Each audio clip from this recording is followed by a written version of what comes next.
Welcome to the multiverse of anime. If you're ready to witness the most shocking betrayal in Dragon Ball history, smash that like button, subscribe for more mind-bending alternate timelines, and share this story that will change everything you thought you knew about our beloved Saiyan hero. Picture this. The Earth is burning. Cities crumble into dust as two figures hover in the sky, their auras crackling with destructive energy. But this isn't some alien invasion or android attack. This is something far worse. This is the day that Son Goku, the greatest hero Earth has ever known, turned his back on everything he once protected. The figure floating beside him isn't Vegeta. It isn't some new enemy from the depths of space. It's his brother, his blood, Raditz, the long-haired Saiyan warrior who was supposed to be just another stepping stone in Goku's heroic journey. But in this timeline, something went catastrophically wrong.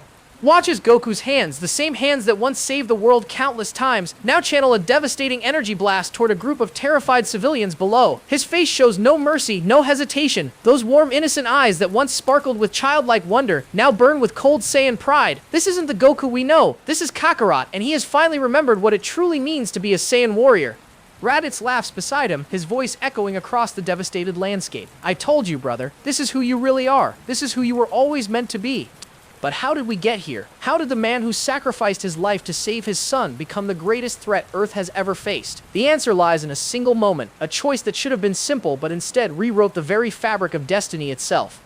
3 months ago, everything was normal. Goku was training in the mountains, Chi-Chi was yelling at him about getting a job, and little Gohan was studying for school. The world was at peace, blissfully unaware that their greatest protector harbored the genetic code of the universe's most feared warrior race. Then Raditz arrived. In the original timeline, Goku would have fought his brother to the death, making the ultimate sacrifice to protect his planet and his son. But what if things had gone differently? What if Raditz had revealed a secret so devastating, so earth-shattering, that it changed everything Goku thought he knew about himself? Let me paint you a picture of destruction. Imagine West City, once the gleaming jewel of human civilization, now reduced to smoldering rubble. The Capsule Corporation building, where Bulma spent years creating technology to help Goku save the world, lies in ruins. The laboratory where Senzu beans were cultivated, where healing chambers restored our heroes after their greatest battles, nothing but ash and twisted metal. And standing in the center of it all are two Saiyans, brothers in blood and now partners in conquest. Goku's gi, once a symbol of hope and protection, is now stained with the dust of fallen cities. His power pole, the simple weapon that carried him through his early adventures, has been cast aside in favor of raw, overwhelming force. But here's what makes this betrayal so chilling. Goku isn't being controlled. He isn't under some mind control spell or evil influence. Every choice, every destructive act, every moment of cold calculation comes from his own free will. The gentle-hearted warrior who once cried over the death of his enemies has embraced his true nature as a Saiyan conqueror. The Earth's remaining defenders huddle in underground bunkers, desperately trying to formulate a plan. Piccolo, the former demon king who became Goku's unlikely ally, stares at surveillance footage with hollow eyes. He's not holding back anymore. He whispers to Krillin, who can barely process what he's seeing. All those years, all those battles, he was restraining himself. This is what he's really capable of. Vegeta watches from space, his scouter crackling with power readings that shouldn't be possible. The Prince of all Saiyans, the man who claimed to be the legendary Super Saiyan, realizes with growing unease that Kakarot's power level is climbing beyond anything he ever imagined. Impossible, he snarls, crushing his scouter in his fist. A low-class warrior cannot possess such strength. But power isn't the only thing that's changed. Watch as Goku effortlessly dodges an attack from Tien, the three-eyed warrior who once matched him in battle. There's no playfulness in Goku's movements now, no desire to test his opponent's strength or help them grow stronger. He moves with surgical precision, striking pressure points that leave Tien writhing in agony without delivering a killing blow. You want to know the beautiful irony of it all? Goku asks, his voice carrying a chill that makes hardened warriors shiver. I spent my entire life on this planet becoming stronger to protect it. Every technique I learned, every limit I broke, every transformation I achieved, it was all in service of keeping Earth safe. But now I realize the truth. I was just preparing myself for this moment. I was becoming the perfect weapon to destroy everything I once loved. The sky above them churns with unnatural energy, reality itself seeming to bend around the overwhelming power radiating from the two Saiyan brothers. Mountains crumble in the distance, not from direct attacks, but simply from the pressure waves generated by their presence. The very air seems to scream as it's displaced by forces beyond human comprehension.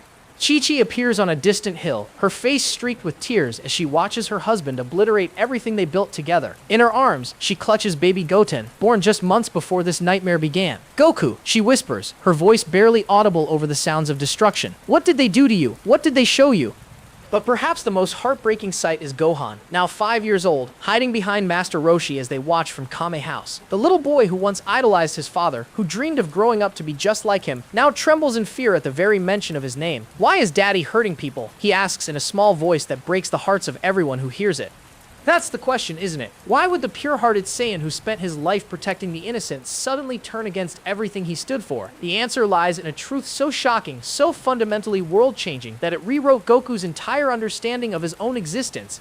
Master Roshi, ancient keeper of martial arts wisdom, holds a crumbling scroll in his weathered hands. His voice shakes as he reads aloud the prophecy that has haunted him for decades. When the pure-hearted warrior remembers his true name, when the gentle Saiyan embraces his warrior's blood, the universe shall tremble before the rise of the legendary Super Saiyan. He shall be both salvation and damnation, protector and destroyer, the bridge between what was and what must be. The old turtle hermit looks up with eyes full of terrible understanding. "I knew this day would come. I just prayed I'd be wrong." As we watch this alternate timeline unfold, as we see the impossible become inevitable, one question burns in our minds. What secret did Raditz reveal? What truth was so powerful that it could transform Earth's greatest hero into its most dangerous enemy? The answer lies buried in the ashes of planet Vegeta, in memories that were locked away for good reason, in a destiny that was written in blood and starlight long before a certain Saiyan pod ever crashed on Earth. But before we can understand how Goku became the destroyer of worlds, we need to go back to the beginning. We need to witness the moment when everything changed. We need to see the choice that rewrote destiny itself. The choice that turned a hero into a villain, a protector into a conqueror, a father into the thing his son fears most in the universe. And trust me, what happens next will shatter everything you thought you knew about the Dragon Ball universe. 6 months earlier, the world was perfect. At least, that's what everyone believed. The morning started like any other on Mount Paozu. Birds chirped in the ancient trees. The gentle breeze carried the scent of wild flowers, and somewhere in the distance, the rhythmic sound of chopping wood echoed through the forest. Goku was splitting logs for Chi-Chi, sweat beading on his forehead as he worked with nothing but an ordinary axe, refusing to use his incredible strength for such simple tasks. "Goku!" Chi-Chi's voice rang out from their small house, carrying that familiar tone of exasperation mixed with affection. "Breakfast is ready, and if you don't come eat it while it's hot, you'll be eating cold rice for a week." Gohan sat at the kitchen table, his 4-year-old legs swinging back and forth as he struggled with a particularly difficult math problem. His pencil moved slowly across the paper, his tongue poking out slightly in concentration. For all his hidden power, he was still just a little boy trying to make his mother proud. This was the Goku we all knew and loved, the simple-minded warrior who found joy in the smallest things, the father who would rather spend his day playing with his son than conquering galaxies, the husband who endured Chi-Chi's lectures with a goofy smile because he genuinely loved her fierce determination. But that morning, something felt different. Goku paused mid-swing, his axe frozen in the air as a strange sensation washed over him. It was like a whisper at the edge of his consciousness, a memory trying to surface from depths he didn't even know existed. For just a moment, the world seemed to tilt, and he saw flashes of things that made no sense. Red skies, burning cities, a planet exploding in brilliant light. "Daddy!" Gohan's voice snapped him back to reality. The little boy had wandered outside, his math homework forgotten, and was looking up at his father with concern. "Are you okay? You look funny." Goku blinked, shaking his head to clear the strange visions. "I'm fine, Gohan. Just got a little dizzy, that's all." He ruffled his son's wild hair, the same hair that defied gravity just like his own. "Race you to breakfast?" The boy's face lit up with pure joy, and they ran toward the house together, father and son, completely unaware that they had less than an hour of this peaceful life remaining. The Saiyan pod streaked through Earth's atmosphere like a falling star, its heat-resistant hull glowing white-hot as it descended toward the unsuspecting planet below. Inside the cramped cockpit, Raditz checked his scouter one final time, confirming the power reading that had led him across the galaxy. "Power level 1200, he muttered, his long hair flowing behind him like a dark mane. Not impressive by Saiyan standards, but far too high for this pathetic planet's inhabitants. It has to be him. It has to be Kakarot. For 24 years, Raditz had believed his baby brother was dead, killed in the destruction of planet Vegeta along with the rest of their race. The discovery that Kakarot not only survived but had been living on this backwater planet all this time filled him with a mixture of relief and disgust. Relief that he wasn't the last low-class Saiyan warrior in the universe. Disgust that his brother had apparently gone soft, living among these weak Earthlings instead of fulfilling his warrior destiny. The pod crashed into Earth with tremendous force, creating a crater that would be visible from space. Trees for miles around were flattened by the impact, and the very ground trembled as if the planet itself was afraid of what had just arrived. Raditz emerged from the smoking wreckage, his armor gleaming in the afternoon sun. He was tall and powerfully built, with wild hair that fell past his shoulders and eyes that held the cold calculation of a born killer. His scouter beeped steadily as it detected various power levels across the planet, most of them laughably weak by his standards. But there was one reading that made him smile with genuine anticipation. Found you, little brother. Goku felt it the moment Raditz set foot on Earth. It was like a punch to the gut, a wave of familiar energy that made his entire body go rigid with recognition. But recognition of what? He had never felt this particular energy signature before, and yet somehow, on a level deeper than conscious thought, he knew exactly what it meant. Goku, Chi-Chi noticed his sudden stillness, the way his chopsticks had frozen halfway to his mouth. What's wrong? You look like you've seen a ghost. Someone's coming, he said quietly, his voice carrying an edge that made both Chi-Chi and Gohan look at him with surprise. Someone powerful, really powerful.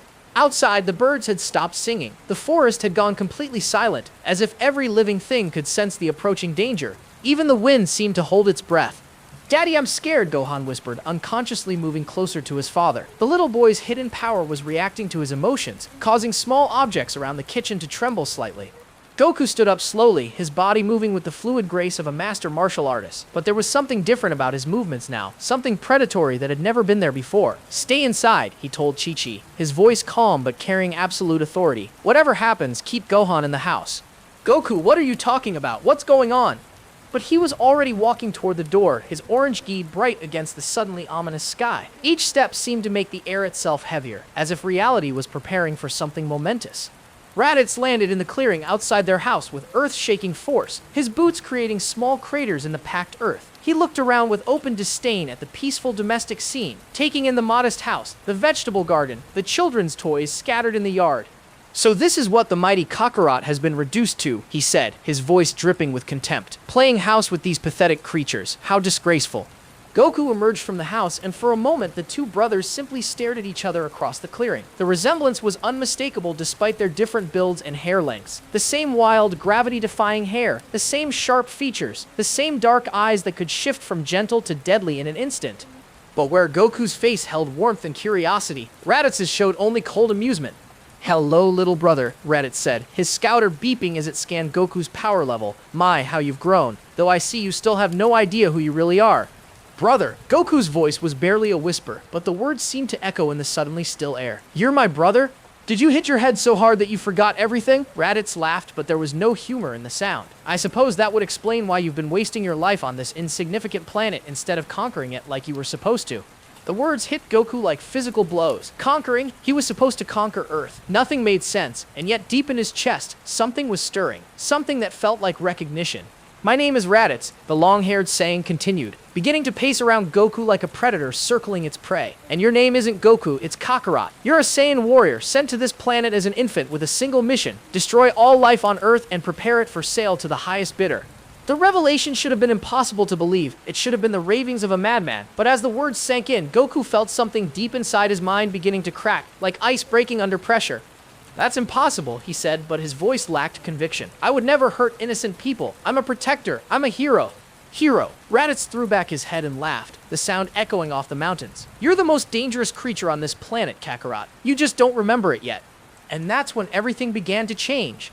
The air between the two brothers crackled with tension so thick it was almost visible. Goku's fist clenched involuntarily, his body responding to threats his mind couldn't yet comprehend. Every instinct screamed at him to attack this intruder, to protect his family, to do what he had always done when faced with danger. But something held him back, something that whispered this was different. You're lying, Goku said, though his voice carried less certainty than his words suggested. I don't know what game you're playing, but I'm not some alien warrior. I'm from Earth. This is my home. Raditz stopped pacing and fixed his younger brother with a look of genuine pity. Oh, Kakarot, you really don't remember, do you? That head injury when you were a child must have been worse than I thought. He reached up and tapped his scouter, causing it to emit a series of electronic beeps. But I can fix that. I can give you back what was stolen from you. What are you talking about?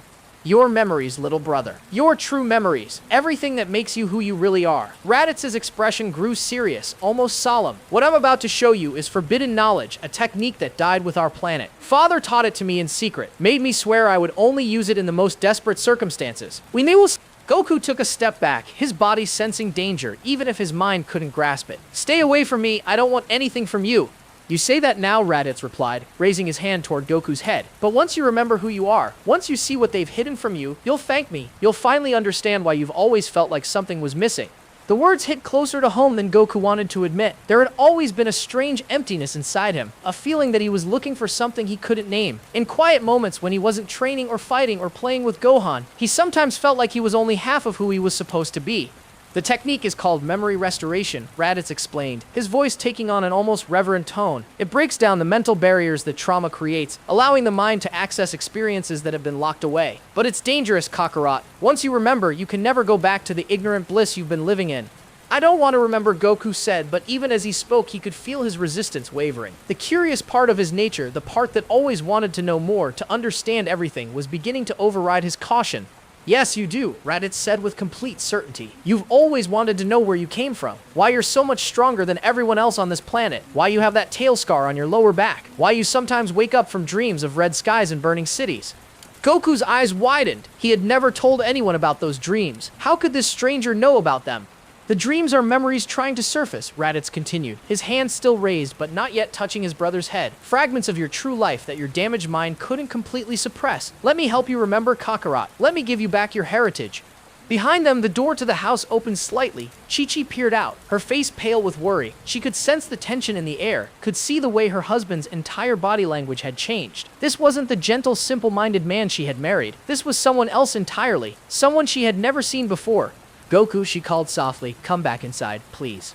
The sound of his Earth name seemed to snap something inside Goku. He turned toward Chi-Chi, seeing her frightened face, and suddenly all his protective instincts flared to life. You're right, he said, turning back to Raditz. I don't need to know. Whatever you're selling, I'm not buying. Leave, now, before I make you leave. Raditz smiled, and it was not a pleasant expression. I'm afraid I can't do that, little brother. You see, I need you to remember. We have work to do, you and I. Planets to conquer, a legacy to fulfill. And I can't accomplish that mission with you in this pathetic state. Then you're going to be disappointed, Goku said, dropping into a fighting stance. Because I'm not going anywhere with you, memory technique or no memory technique. Oh, but you are, Raditz replied, and suddenly his hand shot forward with lightning speed. Goku tried to dodge, his reflexes honed by years of training and battle, but Raditz was faster than he expected, faster than anyone he had ever fought. The Saiyan's palm pressed against Goku's forehead, and immediately energy began to flow between them. It started as a tingling sensation like static electricity dancing across his skin. Then it grew stronger, becoming a warm pressure that seemed to push against the inside of his skull. Goku tried to pull away, but Raditz's grip was like iron, holding him in place with strength that matched his own. Don't fight it, Raditz whispered, his voice suddenly gentle, almost caring. Let it happen, Kakarot. Let yourself remember who you really are. The pressure in Goku's head intensified, and suddenly, images began to flash through his mind. At first, they were fragmented and confusing. A red sky filled with strange moons, massive creatures with impossible strength, warriors in armor that looked just like what Raditz was wearing. Then the images became clearer. He saw a planet beautiful and terrible, where the strong ruled absolutely and the weak existed only to serve. He saw children, barely old enough to walk, being trained in the arts of war and conquest. He saw himself, a tiny infant, placed in a space pod and launched toward a distant blue planet. Planet Vegeta, Raditz's voice seemed to come from very far away. Our home, your birthplace, the planet of the Saiyan warrior race. More memories flooded in. He saw his father, Bardock, a fierce warrior with a scar across his left cheek and eyes that burned with the pride of a true Saiyan. He saw his mother, beautiful and strong, teaching him the first words he ever learned. Not in the gentle, loving language of Earth, but in the harsh, commanding tongue of conquerors. You were sent to Earth with a mission, Raditz continued, his voice now echoing inside Goku's mind as well as his ears. To wait until you were strong enough, then eliminate all life on this planet. To prepare it for sale to the highest bidder in the galactic market. You were a perfect weapon, Kakarot. Innocent looking, powerful beyond measure, and programmed with the genetic imperative to destroy. The memories kept coming, each one more vivid than the last. He remembered the moment of his arrival on Earth, remembered the old man who found him, but now he could see what his infant eyes had really seen. Not a kind grandfather figure, but a potential target, an obstacle to be eliminated when the time was right. Grandpa Gohan, Goku whispered, his voice filled with horror. I killed Grandpa Gohan. Yes, Raditz said simply. During your first full moon transformation, you became the Great Ape, just as you were supposed to, and you eliminated the first obstacle to your mission. Deep down, you remember that night, don't you? You remember the satisfaction you felt, the pure joy of destruction. And to his absolute horror, Goku realized that he did remember, not just the transformation, but the feeling that came with it. The intoxicating rush of power, the primal pleasure of watching something weaker than himself break beneath his strength. For just a moment as a child, he had felt what it truly meant to be a Saiyan warrior.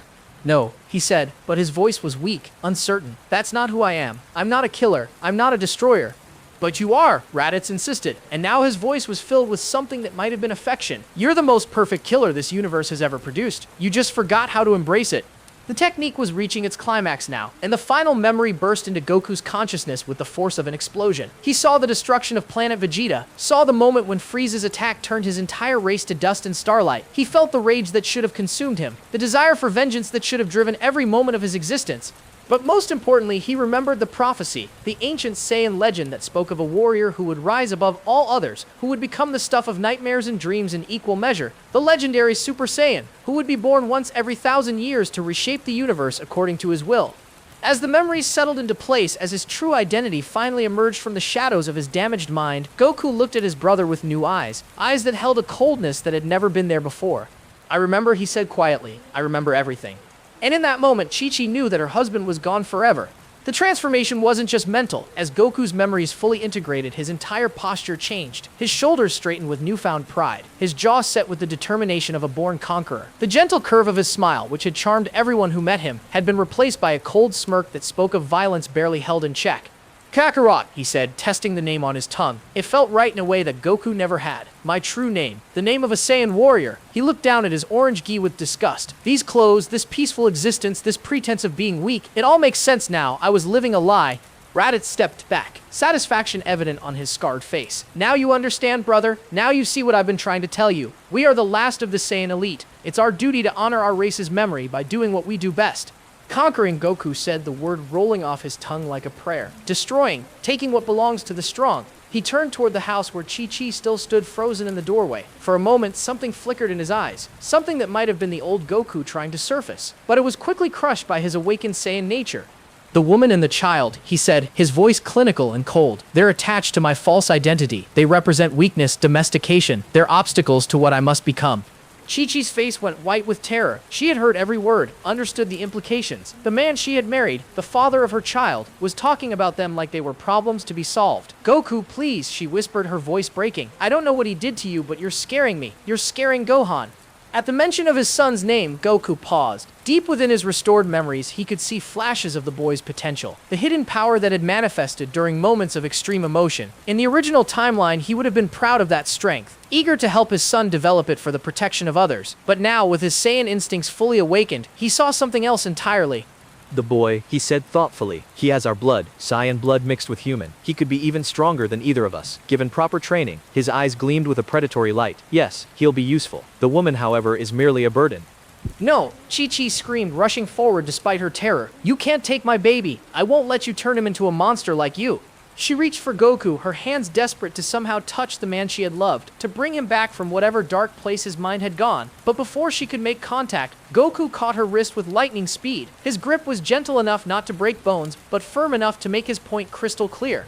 "You will let me," he said quietly, his voice carrying an authority that made her knees weak. "Because you have no choice in the matter. I am Kakarot, son of Bardock, Saiyan warrior, and you are nothing but a human female who happened to be useful for breeding purposes." The casual cruelty of his words hit Chichi like a physical blow. She stared into his eyes, searching desperately for any trace of the man who had once promised to protect her and their son with his life. But all she saw was the cold calculation of a predator evaluating prey. "Please," she whispered, tears streaming down her face. "If there's any part of you left that remembers love, that remembers what we had together, please don't do this." For just an instant, Goku's expression softened. A flicker of confusion crossed his features, as if two different personalities were warring inside his head. The gentle Goku, who had fallen in love with this fierce, beautiful woman, was still there, buried beneath layers of recovered Saiyan programming, fighting to surface. But Raditz noticed the moment of weakness and stepped forward. "Don't let sentiment cloud your judgment, Kakarot. These attachments are what made you weak in the first place. They're chains holding you back from your true potential." The moment passed, Goku's face hardened again, and when he looked at Chi-Chi now, there was nothing but cold indifference. "Go inside," he commanded. "Pack whatever the boy will need for training. We leave within the hour." "Training?" Chi-Chi's voice was barely audible. "What kind of training?" "The kind that will make him strong enough to survive what's coming," Goku replied, turning away from her as if she was already forgotten. "The other Saiyans will arrive soon. When they do, they'll expect to find this planet cleansed of weaklings and ready for conquest. Gohan will need to prove his worth, or he'll be eliminated along with the rest of the humans." The casual way he spoke about genocide, about the elimination of his son if the boy proved inadequate, shattered the last of Chi-Chi's hopes. This wasn't her husband having a breakdown or being influenced by some temporary madness. This was a fundamental change in who he was at his core. Inside the house, little Gohan had been listening to every word through the thin walls. At 4 years old, he didn't understand all the complex emotions and implications, but he understood enough to know that something terrible was happening. His father, the man he idolized above all others, was saying things that made his mother cry. He was talking about hurting people, about destroying their world. The child's power, which had always been tied to his emotions, began to fluctuate wildly. Dishes in the kitchen started to rattle. The windows creaked in their frames. The very air around him began to shimmer with barely contained energy. Goku's head snapped toward the house, his newly awakened Saiyan instincts immediately detecting the power surge. A smile crossed his lips, but it wasn't the warm, proud smile of a father watching his son grow stronger. It was the calculating expression of a warrior recognizing a useful weapon. Impressive, he murmured. The boy's power is already responding to emotional stimuli. With proper conditioning, he could surpass both of us within a few years. Conditioning? Raditz raised an eyebrow. You mean torture, breaking his spirit until only the warrior remains? If necessary, Goku replied without hesitation. The weak die, Raditz. Only the strong survive. If Gohan can't handle the training required to become a true Saiyan warrior, then he was never worthy of our bloodline in the first place.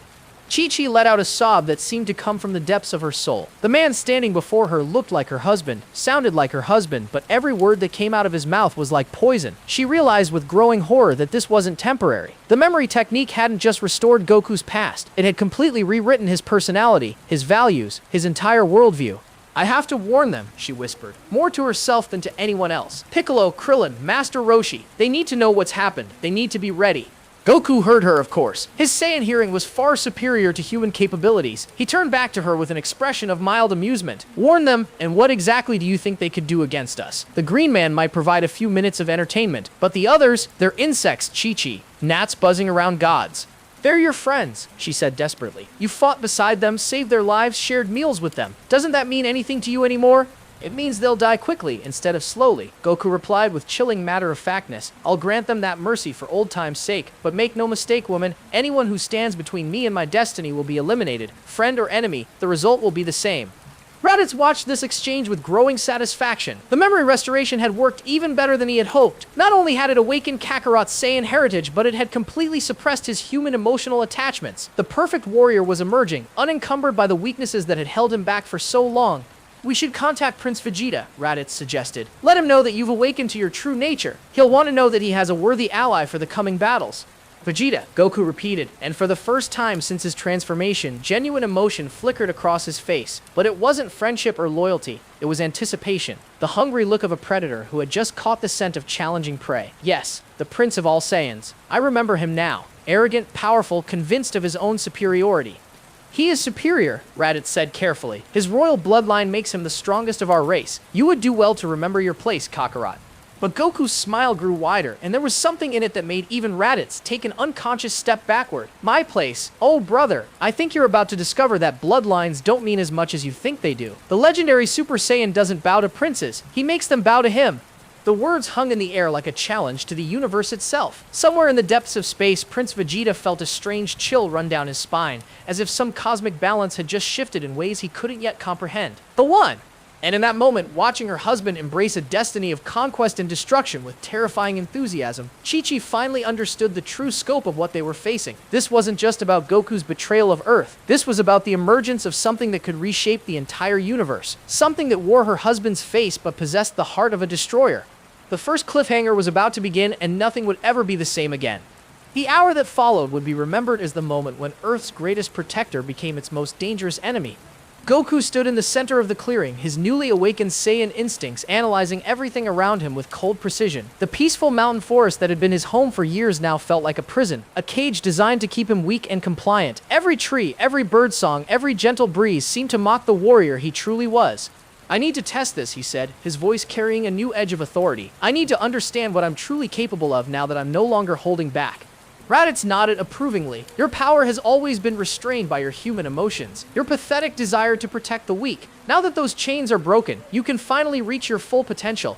Without warning, Goku launched himself into the air, moving faster than the human eye could follow. The sonic boom from his takeoff shattered every window in the house behind him and sent tremors through the mountain itself. Chi-Chi was thrown to the ground by the shockwave, her ears ringing from the explosive sound. In the sky above, Goku hovered motionless, his aura crackling around him like golden lightning. For the first time in his life, he wasn't holding back. Every technique he had learned, every limit he had pushed past, every transformation he had achieved had been accomplished while constantly restraining himself to avoid collateral damage. But now those restraints were gone. The mountain peak beneath him began to crack, not from any direct attack, but simply from the pressure of his uncontrolled ki. The air itself seemed to thicken around him, reality bending under the weight of power that had been suppressed for decades. Incredible, he whispered, staring down at his own hands as energy danced between his fingers. All this time, I thought I was getting stronger, but I was just learning to hold back more efficiently. He raised his hand toward a distant mountain, one that had stood for millions of years, weathering countless storms and earthquakes. With casual indifference, he fired a simple Kai blast, not the devastating energy attacks he had used against cosmic threats, just a basic technique that any martial artist could learn. The mountain ceased to exist. Where once had stood a majestic peak covered in ancient forests, there was now only empty air and a crater that stretched down to the planet's core. The destruction was so complete, so absolute, that it took several seconds for the sound to reach them. When it did, it was like the scream of the earth itself. Raditz stared at the devastation with a mixture of awe and unease. Kakarot, that was just a basic ki blast. You barely put any effort into it. I know, Goku replied, his voice filled with dark wonder. Imagine what I could do if I actually tried. The implications were staggering. Every enemy he had ever faced, every cosmic threat that had required his full effort to defeat, he had been fighting while unconsciously restraining himself to a fraction of his true power. Frieza, Cell, Majin Buu, all of them had been battling a Goku who was essentially fighting with one hand tied behind his back. Below them, the house where Chi-Chi and Gohan waited trembled from the aftershocks of the destroyed mountain. The little boy pressed his face against the window, watching his father float in the sky like some terrible god of destruction. This wasn't the daddy who had taught him to fly, who had played gentle games with him in the yard. This was something else entirely. Mommy, Gohan whispered, his 4-year-old voice barely audible. Why did daddy hurt the mountain? Chi-Chi pulled her son close, her own body shaking with terror and grief. I don't know, baby. I don't know what's happening to him. But she did know. The memory technique had stripped away every trace of the gentle soul she had fallen in love with, leaving only the raw primal essence of a Saiyan warrior. The man who had once cried over the death of his enemies now casually obliterated landmarks with the same effort most people used to swat flies. Goku descended slowly, his feet touching the ground with surprising gentleness. The contrast between his devastating display of power and his controlled landing was somehow more terrifying than if he had crashed down like a meteor. I'm beginning to understand, he said, more to himself than to anyone else. The dreams I've been having, the restless feeling that something was missing. I wasn't incomplete because I had lost something. I was incomplete because I had been denying what I truly am. He walked over to where the family's garden grew, where Chi-Chi had spent countless hours tending vegetables and flowers. With deliberate slowness, he knelt down and placed his palm against the earth. The soil beneath his hand began to smoke, then burst into flames, then simply ceased to exist as his ki consumed it at the molecular level. Everything I've protected, everything I've fought to preserve, it's all been built on a lie, he continued, his voice carrying the weight of terrible revelation. I told myself I was Earth's guardian, but I was really just a weapon that forgot its purpose. Raditz watched his brother's philosophical awakening with growing excitement. This was better than he had dared hope. Not only had Kakarot recovered his Saiyan nature, but he was embracing it with the intellectual depth that had made him such a formidable opponent even in his weakened state. The humans worship you as a hero, Raditz observed. They build statues of you, tell stories of your great deeds. How does it feel to know that their greatest hero is actually their greatest threat? Goku considered this for a long moment, his expression thoughtful. It feels, he said finally, like justice. They've been living in a fantasy, believing that power like mine could exist without consequence. It's time they learned the truth about what strength really means. He stood up and dusted off his hands, the simple gesture somehow more ominous than any dramatic display of power. Gather the boy, he commanded Chi-Chi. We're leaving. Where are you taking us? She asked, her voice barely a whisper. Us? Goku turned to look at her, and for a moment she thought she saw something familiar in his eyes, some echo of the man who had once promised to love and protect her. But when he spoke, his voice was colder than space itself. I'm taking Gohan. You're staying here. No, Chi-Chi said, her maternal instincts overriding her fear. I won't let you take my son. Whatever you're planning, whatever you've become, I won't let you turn him into a monster. Goku's expression didn't change, but the air around him began to shimmer with barely contained energy. You won't let me, he repeated, his voice dangerously quiet. You seem to be under the impression that you have some say in this matter. He's my son too, Chi-Chi said, desperation making her brave. I carried him for 9 months. I raised him. I loved him. You can't just take him away from me.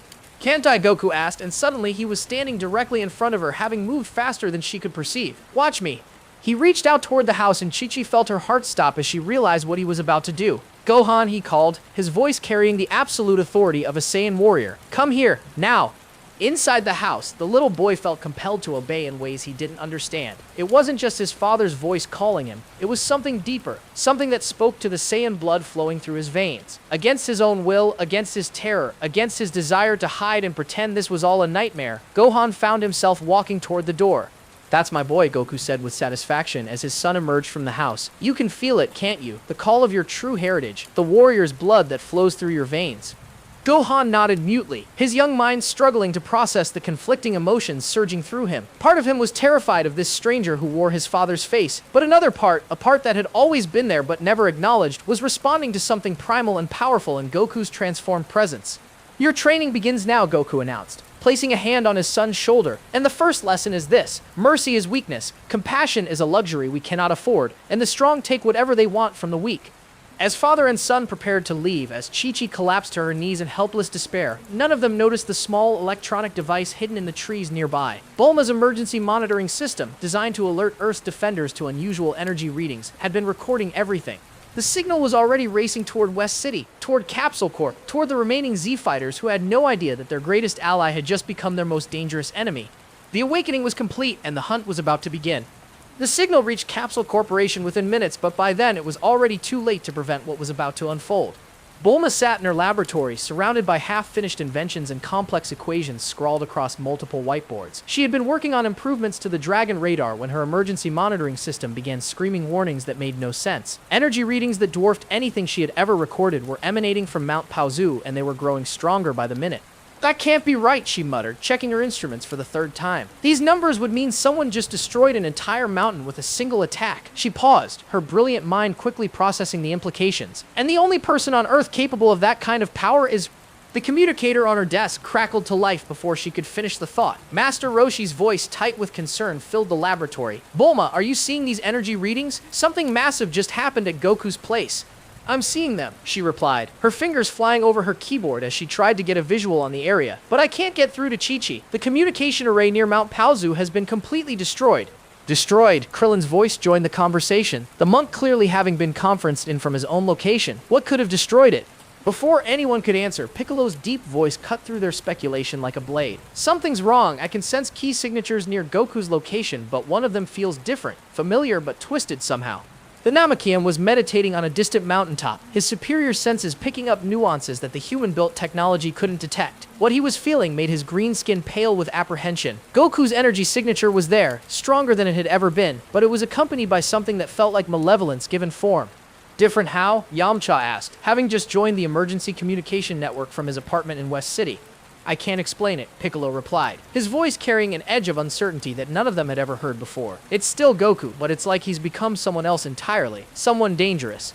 That's impossible, Krillin said immediately. Goku would never hurt innocent people. Whatever's happening, there has to be an explanation. But even as he spoke the words, Krillin felt a chill of doubt creeping into his heart. The energy readings Bulma was showing them were beyond anything Goku had ever displayed. Even during his most desperate battles, if their friend had somehow achieved a new level of power, why hadn't he contacted them? Why was there no word from Chi-Chi or Gohan? Meanwhile, high above the Earth's atmosphere, Goku floated with his son beside him, both of them surrounded by protective auras that allowed them to survive in the vacuum of space. Gohan clung to his father's hand, his 4-year-old mind overwhelmed by the vast expanse of stars and the impossible distance they had traveled in mere minutes. Daddy, the boy whispered, his voice somehow carrying despite the airless environment. Where are we going? When can we go home to mommy? Goku looked down at his son, and for a moment something flickered in his dark eyes. Some echo of paternal love, some remnant of the gentle father who had once read bedtime stories and helped with homework. But the moment passed quickly, crushed beneath the weight of his awakened Saiyan nature. Home, he repeated, the concept seeming foreign to him now. That little house, that peaceful mountain, that illusion of safety and comfort, that was never your home, Gohan. That was a prison designed to keep you weak. He gestured toward the blue and white sphere of Earth rotating slowly beneath them. This is your home now. All of it. Every continent, every ocean, every living being. All of it belongs to us by right of strength. I don't understand, Gohan said, tears forming in his eyes despite the impossible environment they found themselves in. I want to go back to mommy. I want things to be like they were before.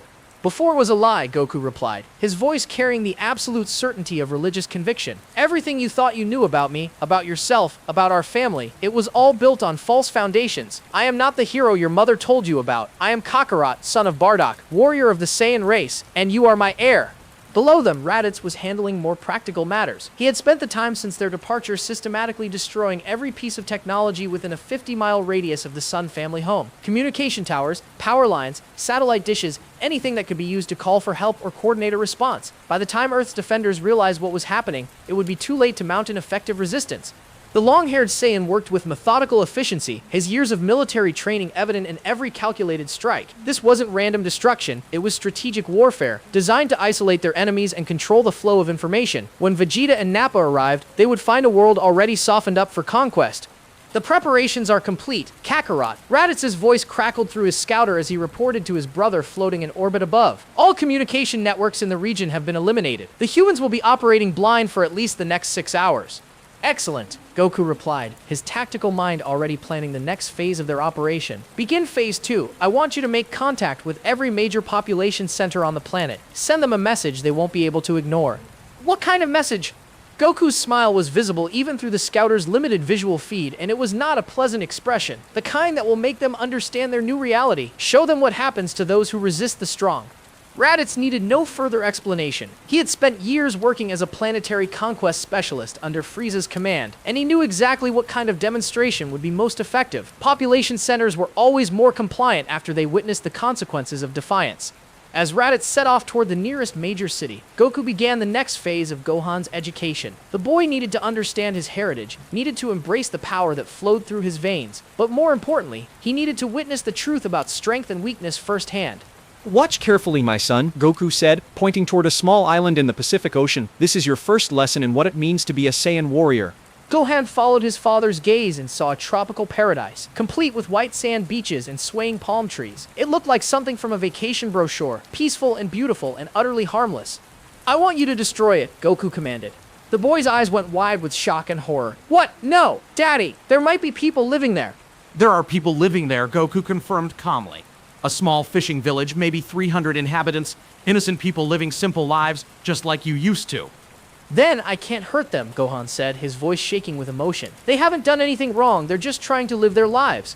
And that, Goku replied, is exactly why they must die, because they are weak, and the weak exist only at the sufferance of the strong. Every moment they continue to breathe is a moment they steal from those more deserving. He placed his hands on his son's shoulders, and Gohan could feel the incredible power radiating from his father's touch. This is the fundamental truth of the universe, my boy. The strong take what they want, and the weak suffer what they must. There is no good or evil, no right or wrong. There is only power and the will to use it. I won't do it, Gohan said, his young voice filled with a determination that reminded Goku painfully of Chi-Chi. I won't hurt innocent people just because I'm stronger than them. For a moment, Goku stared at his son in silence. Then, without warning, he grabbed the boy's wrist and forced his small hand to point toward the island below. Then I'll help you learn. Golden energy began to gather around Gohan's palm, drawn from his incredible potential by his father's overwhelming will. The child tried to resist, tried to stop the power from building, but he was no match for a fully awakened Saiyan warrior. Please, Gohan whispered, tears streaming down his face. Please don't make me do this. This is mercy, Goku replied, his voice carrying the cold certainty of absolute conviction. I'm teaching you the truth while you're still young enough to accept it. The alternative would be far worse. The energy blast erupted from Gohan's hand with devastating force, streaking down through the atmosphere like a fallen star. The island below disappeared in a flash of light and superheated steam, taking with it 300 innocent lives and the last remnants of the boy's childhood innocence. As the shockwaves reached them even at their orbital distance, as Gohan sobbed in his father's arms, Earth's defenders finally received confirmation of their worst fears. The emergency broadcasts began reaching them from around the globe, reports of impossible energy signatures and attacks that defied all understanding. Their greatest protector had become their most dangerous enemy, and the war for Earth's survival was about to begin. The emergency assembly at Capsule Corporation had never been more grim. Earth's greatest defenders sat around Bulma's conference table, their faces pale with disbelief as the reports continued to pour in from around the globe. What they were hearing seemed impossible, yet the evidence was undeniable. 17 cities have gone dark in the last hour, Bulma announced, her voice tight with controlled panic as she read from multiple computer screens. Communication networks are being systematically destroyed across 3 continents, and the energy signatures we're detecting are all consistent with Goku's key pattern. Master Roshi removed his sunglasses and rubbed his ancient eyes, looking every one of his 300 years. In all my centuries of life, in all the battles I've witnessed, I never imagined we would face a threat like this. Not from him. Krillin slammed his fist on the table, his bald head glistening with sweat. There has to be an explanation. Maybe he's being controlled somehow. Mind control, magic, some kind of alien technology. The Goku we know would never do this. The Goku we thought we knew, Piccolo corrected grimly. The Namekian had been silent for most of the meeting, his enhanced senses trying to track the chaos unfolding across the planet. But perhaps we never really knew him at all. Yamcha leaned forward, his scarred face creased with worry. What are you saying, Piccolo? That this is really him? That he's chosen to become a mass murderer? I'm saying that power corrupts, Piccolo replied, his deep voice carrying the weight of personal experience. I should know, I was once the Demon King, remember? I conquered and destroyed because I could. Because strength was the only law I recognized. Maybe Goku has finally realized what I learned long ago. In a universe ruled by power, mercy is just another word for weakness. Teen sat with his arms crossed, his third eye closed in concentration as he tried to sense what was happening beyond their immediate location. I'm detecting massive energy spikes from space. There are at least 3 incredibly powerful beings in Earth's orbit right now. 3. Bulma's fingers flew over her keyboard, adjusting her sensors to scan beyond the atmosphere. If one of them is Goku, then who are the others? His brother, Piccolo said quietly. The one who arrived yesterday, and he paused, his expression growing even more troubled. The third signature is smaller, weaker, but it's definitely Saiyan. It's Gohan. The room fell silent as the implications sank in. It was one thing to believe that Goku had somehow been corrupted or controlled. It was another thing entirely to realize that he had taken his 4-year-old son with him into whatever darkness he had embraced. That monster, Chi-Chi's voice cut through the silence like a blade. None of them had noticed her entering the room, but there she stood in the doorway, her clothes torn and dirty from her desperate journey to West City. Her eyes were red from crying, but her voice carried a strength born of absolute determination. That thing wearing my husband's face took my baby. She walked into the room with the measured pace of someone barely holding onto their sanity. You want to know what happened? I'll tell you what happened. Some alien technique restored his memories, and it turned him into exactly what he was always meant to be. A killer, a destroyer, a monster who sees his own son as nothing more than a weapon to be trained. Krillin stood up and moved toward her, his face filled with compassion. Chi-Chi, we're going to get Gohan back. We're going to save both of them. Save them, Chi-Chi laughed, but there was no humor in the sound. You still don't understand, do you? There's nothing left to save. The man I married, the father who played with Gohan in our garden, he's gone. What's left is pure Saiyan, and Saiyans don't love. They conquer. Dr. Brief Bulma's father had been quietly working at a computer terminal throughout the meeting. Now he looked up with an expression of scientific fascination mixed with terror. I've been analyzing the energy patterns from the attacks. The precision is remarkable. Every strike has been calculated for maximum psychological impact while minimizing actual structural damage to the planet itself. What does that mean? Yamcha asked. It means this isn't random destruction, Bulma realized, her brilliant mind quickly grasping her father's implications. This is conquest. They're not trying to destroy Earth. They're trying to conquer it intact. Of course, Piccolo said, pieces of the puzzle falling into place. Destroyed planets have no value, but a conquered world, with its population cowed into submission and its resources intact, that's worth something in the galactic marketplace. The room's atmosphere grew even heavier as they realized they weren't just facing a rogue superhero. They were facing a calculated military campaign designed to turn their entire planet into property. So what do we do? Tien asked, his normally calm demeanor cracking under the pressure. How do you fight someone who's been holding back his true power for years? How do you defeat a man who just convinced his own son to commit genocide? We get stronger, Master Roshi said simply. Faster than we ever have before. We push past every limit, break every barrier, and we become something we never thought possible. And how much time? Bulma asked, checking her sensors again. Because according to these readings, whatever they're planning, it's accelerating. The attacks are becoming more frequent and more devastating. Chi-Chi walked to the window and stared out at the city below, where people were going about their daily lives completely unaware that their world was ending. He's going to turn Gohan into a weapon, she said quietly. My little boy, who cries when he steps on ants, who apologizes to trees when he accidentally breaks their branches. That thing is going to twist him into something just as monstrous as itself. Not if we stop him first, Krillin said with more confidence than he felt. Stop him! Chi-Chi turned back to face the group, and they could see the depth of despair in her eyes. You're talking about fighting someone who just destroyed a mountain with a casual gesture. Someone who's been unconsciously holding back enough power to level continents, and you think you can stop him? We have to try, Piccolo said firmly, because the alternative is watching our world become a slave market. Bulma's fingers were already flying over her keyboard, calling up schematics and data files. If we're going to do this, we need every advantage we can get. I'm going to start working on enhancements to your equipment, modifications to increase your power output.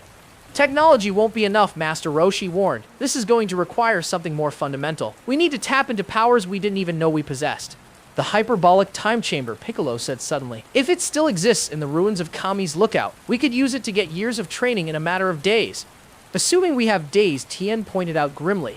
As if summoned by his words, every screen in the room suddenly flickered and went black. Then slowly, an image resolved itself. It was Goku, but not the Goku they had known for years. This version stood with perfect military posture, his orange gi replaced by Saiyan battle armor that gleamed in the starlight. His eyes held no warmth, no compassion, no trace of the gentle soul who had once been their friend.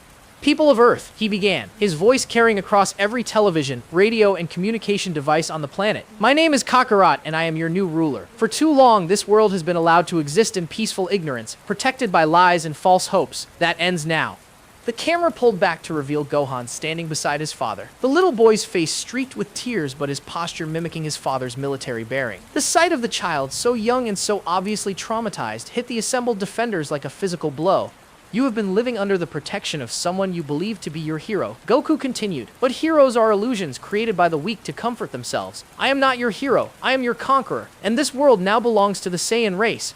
He gestured casually towards something off camera, and a massive explosion lit up the background. This demonstration represents the complete destruction of what you called the International Space Station, along with the 300 scientists and astronauts aboard. Consider it a small sample of what awaits any who choose to resist the new order. The transmission cut abruptly, leaving the room in stunned silence. Then Chi-Chi began to laugh, a sound so broken and bitter that it made everyone present want to weep. Now do you understand? She asked through her hysterical laughter. Now do you see what we're really facing? That's not Goku anymore. That's something that killed 300 people just to make a point. And my son is standing right next to him, learning to become exactly the same thing. Outside, the first of many surrender broadcasts began to echo across the planet as governments realized the futility of conventional resistance. Earth's age of heroes was ending, and the age of conquest had begun. The first systematic elimination began at dawn the next day, conducted with the cold efficiency of a military operation rather than the passionate fury of a rampage. Goku descended from orbit like a falling star, his enhanced senses locked onto the strongest key signature on the planet after his own. The target was obvious, Piccolo, the Namekian who had once been his greatest enemy and later his most trusted ally. If Earth's defenders were going to mount any kind of resistance, it would be organized around the Green Warrior's tactical brilliance and unwavering determination. The former Demon King had anticipated this, of course. He stood alone on a barren plateau in the wasteland where he had first emerged into the world, his weighted cape and turban already discarded for maximum mobility. This was where it would end, he realized with grim acceptance. The same place where his reign of terror had begun would be where his life of redemption concluded. I was wondering when you'd come for me, Piccolo said as Goku touched down 50 meters away. His voice carried its usual stoic calm, but his eyes held the alertness of a predator recognizing an apex threat. You always were the smart one, Goku replied, his voice carrying none of the warmth it had once held when addressing his former rival. Strategic, tactical, always thinking 3 moves ahead. That makes you dangerous in ways that raw power alone cannot address. And that's why I have to die first. Precisely. Goku began walking forward with measured steps, his hands relaxed at his sides. Nothing personal, Piccolo. In another life, under different circumstances, I might have continued to value your friendship, but I have a planet to conquer and a son to train, and I can't afford to leave competent opposition alive behind me. Piccolo dropped into his fighting stance, energy beginning to crackle around his form. You know I won't make this easy for you, right? Hero or monster, you're still going to have to work for this victory. I'm counting on it, Goku said, and for just a moment, his expression shifted into something that might have been anticipation. It's been so long since I've been able to fight without holding back, without worrying about collateral damage or the safety of bystanders. Do you have any idea how liberating that feels? The battle erupted without warning as Piccolo launched himself forward, his fist aimed at Goku's throat with lethal precision. But where once such an attack might have connected, might have forced Goku to dodge or block, now the Saiyan simply tilted his head slightly to the side. Piccolo's punch whistled harmlessly past, and Goku's counterattack was already in motion. The knee strike that followed caught Piccolo in the solar plexus with enough force to shatter mountains. The Namekian warrior was launched backward at supersonic speed, his body carving a trench through solid rock before finally coming to rest against a cliff face that exploded from the impact. Too slow, Goku observed mildly, not even breathing hard from the exchange. All those years of fighting me when I was holding back have given you a false impression of your capabilities. Piccolo extracted himself from the rubble, green blood trickling from the corner of his mouth. His breathing was labored, but his eyes still burned with determination. Maybe, but I've got something you don't have anymore. And what's that? Something worth fighting for. The Namekian's aura exploded outward as he tapped into power reserves he had never accessed before. Desperation, it turned out, was an excellent motivator for breaking through previous limitations. The energy radiating from his form was unlike anything he had ever achieved, born from the absolute knowledge that failure meant not just his death, but the enslavement of an entire planet. Goku watched this display with genuine interest. Impressive. Fear really does bring out the best in people, doesn't it? You're probably 50% stronger than you were yesterday. Is that enough? Piccolo asked, launching into a complex series of attacks that would have overwhelmed most opponents. Not even close, Goku replied, effortlessly deflecting every strike while barely moving from his position. But it's entertaining. 300 miles away, the other defenders felt the shockwaves from the battle and knew that their worst fears were being realized. The energy signatures they were detecting defied all understanding. Piccolo, fighting for his life and the survival of his adopted world, was putting out more power than he ever had before, and Goku was treating it like a warm-up exercise. "We have to help him," Krillin said, already powering up for flight. No! Master Roshi's aged hand fell on the monk's shoulder with surprising strength. This is exactly what Goku wants. He's forcing us to choose between watching our friend die and rushing into a trap. Piccolo knows this. That's why he's fighting alone. So we just let him sacrifice himself? We honor his sacrifice by using the time he's buying us, the old master replied grimly. Every second Piccolo can hold Goku's attention is another second for us to prepare.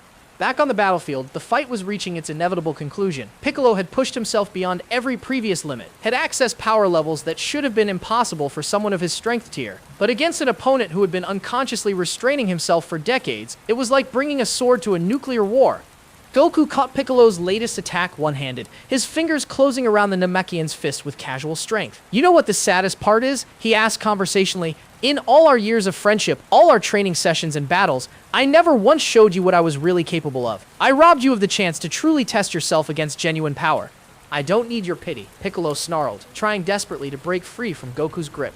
"It's not pity," Goku replied, his voice carrying a note of something that might have been regret. "It's respect. You're fighting a hopeless battle with perfect courage. That deserves acknowledgement." His free hand moved almost lazily, palm striking Piccolo's chest with enough force to stop his heart. But instead of the killing blow the movement suggested, energy flowed between them. Healing energy, restoring the damage from their battle while simultaneously doing something else. Something far more insidious. "What are you doing?" Piccolo gasped, feeling his strength returning but also sensing something fundamental changing within him. "Giving you a choice," Goku said quietly. "I could kill you here and now, add your death to the growing list of my former friends who chose futile resistance over practical survival, or you can join me." "Never." "Think about it rationally," Goku continued, his voice taking on the reasonable tone of someone explaining basic mathematics. "You were the Demon King once. You understand the nature of power, the futility of fighting against inevitable force. Earth is going to be conquered whether you resist or not. The only question is whether you'll be part of the new order or fertilizer for it." Piccolo felt the energy Goku had introduced into his system, beginning to work its way through his consciousness. It wasn't mind control, nothing so crude or obvious. It was more like a door being opened in his mind, allowing him to see possibilities he had never considered before. "I can make you stronger than you ever imagined," Goku offered. "Teach you techniques that died with planet Vegeta. Show you what it really means to be a warrior in a universe where only the strong survive. All you have to do is stop clinging to the illusion that weakness deserves protection." For a terrifying moment, Piccolo felt himself wavering. The offer was seductive in ways he hadn't expected. The chance to be truly powerful, to never again feel helpless against cosmic threats, to embrace the ruthless efficiency that had once made him a force to be feared across the earth. But then he thought of Gohan, the little boy who had taught him what it meant to care about someone else's well-being, the child who was even now being twisted into a weapon by the man who should have been protecting his innocence. "Go to hell," Piccolo said simply. Goku's expression didn't change, but the energy surrounding them intensified dramatically. Wrong answer. The killing blow that followed was delivered with surgical precision, designed to cause maximum pain while ensuring that death would be slow enough for Earth's other defenders to sense their friends passing. As Piccolo collapsed to the ground, his life force fading, Goku knelt beside him with something that might have been genuine sorrow. "You could have been great," he said quietly. "You could have been part of something magnificent. Instead, you chose to die for people who will never even know your name. That's what makes it worthwhile," Piccolo whispered with his last breath. As the Namekian's key signature faded from existence, every fighter on Earth felt the loss like a physical blow. Their strongest ally, their tactical genius, their moral anchor in the coming storm was gone, and the hunt was just beginning.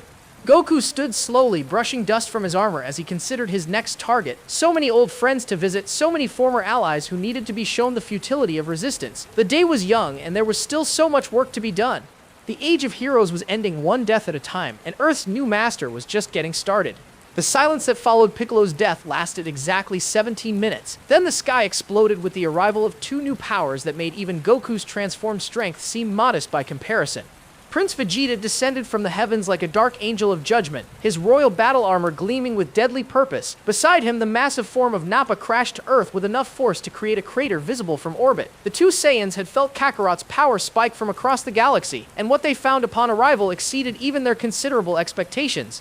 Well, Vegeta said, his voice carrying the arrogant confidence that had made him feared throughout the universe. So the low-class warrior finally remembered his place. I must admit, Kakarot, I'm impressed. When we left for Earth, I expected to find you weak and pathetic, corrupted by years of living among these insects. Instead, I find you've been hiding your true strength all along.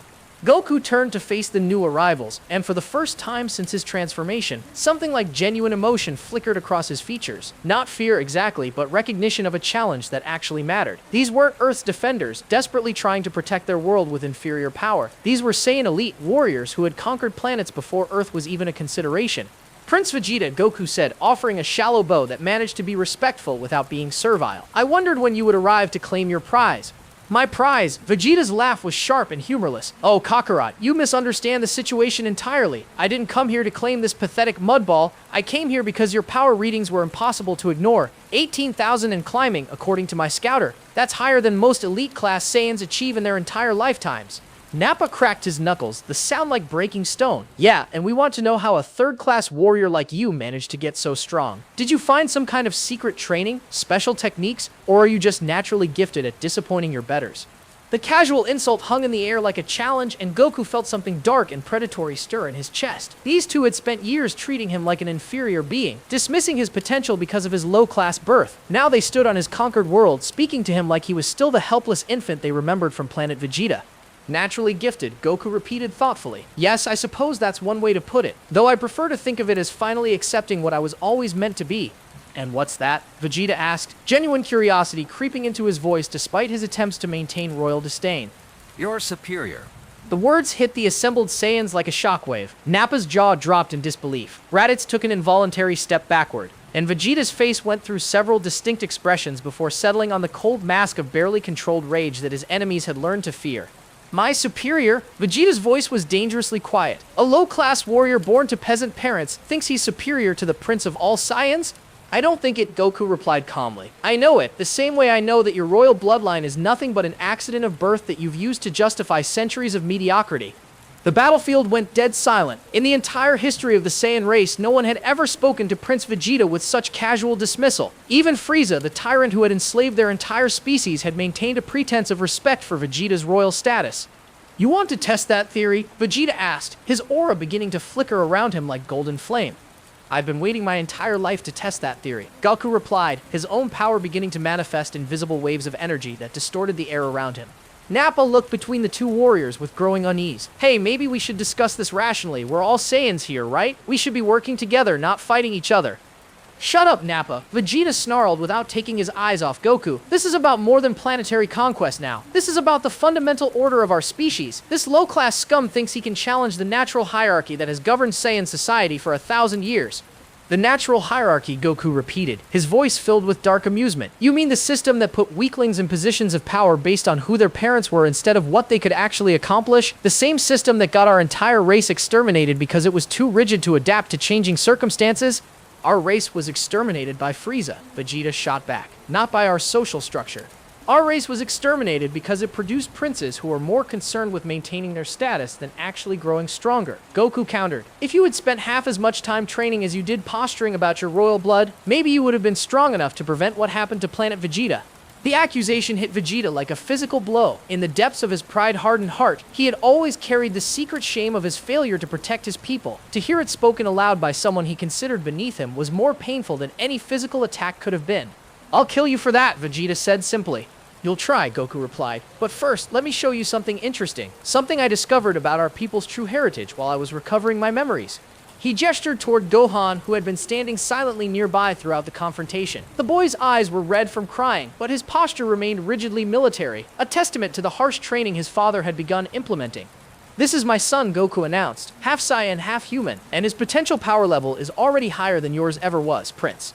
Vegeta's scouter beeped as it detected the child's energy signature, and his eyes widened in disbelief at the readings. That's impossible. Hybrid offspring are always weaker than pure bloods. It's basic genetics. Is it? Goku asked. Or is that just another lie you've been telling yourself to maintain your sense of superiority? The truth is, Prince, that mixing Saiyan blood with other species doesn't dilute our strength. It amplifies it.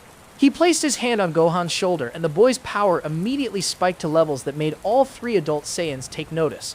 Human emotions, human compassion, human determination, they don't make us weaker. They give us something to fight for, beyond mere conquest. They provide the emotional foundation necessary to achieve transformations that pure-blood Saiyans can only dream of. Like what? Raditz asked despite himself, his scientific curiosity overriding his caution. Goku's smile was sharp and predatory, like this. The transformation began slowly, energy gathering around him in patterns that seemed to defy the laws of physics. His hair began to shimmer, individual strands lightening from black to brown to gold. His eyes shifted from dark to turquoise, then to the brilliant green of oceanic depths, and his power, already tremendous by any conventional measure, began to climb toward levels that made the planet itself tremble. Impossible, Vegeta breathed, his scouter beginning to spark and smoke as it tried to process readings beyond its design parameters. The legendary transformation, the Super Saiyan of myth. Not myth, Goku corrected, his voice now carrying harmonics that seemed to resonate in the very fabric of reality. Destiny. The destiny that was always mine by right of strength, not birth.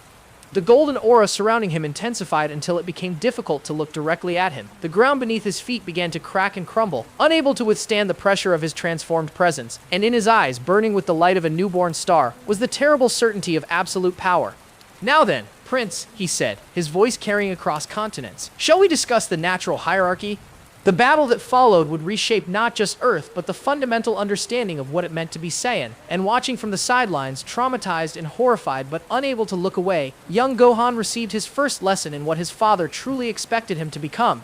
The golden age of conquest was about to begin, and its first victim would be the pride of princes. The first exchange of blows between the transformed Goku and Prince Vegeta shattered the sound barrier and sent shockwaves rippling across 3 continents. Vegeta launched himself forward with all the fury of wounded pride, his fist aimed at Goku's golden-haired head with enough force to pulverize mountains, but where once such an attack would have demanded respect, would have forced even Goku to take it seriously. Now the Super Saiyan simply caught the prince's fist in his palm with casual indifference. Too slow, Goku said, his transformed voice carrying an otherworldly resonance, and far too weak. The backhand that followed sent Vegeta tumbling across the landscape like a discarded toy, his body carving trenches through solid rock before finally coming to rest against a cliff face that exploded from the impact. The Prince of all Saiyans extracted himself from the rubble, royal armor cracked and smoking, green blood trickling from a dozen wounds.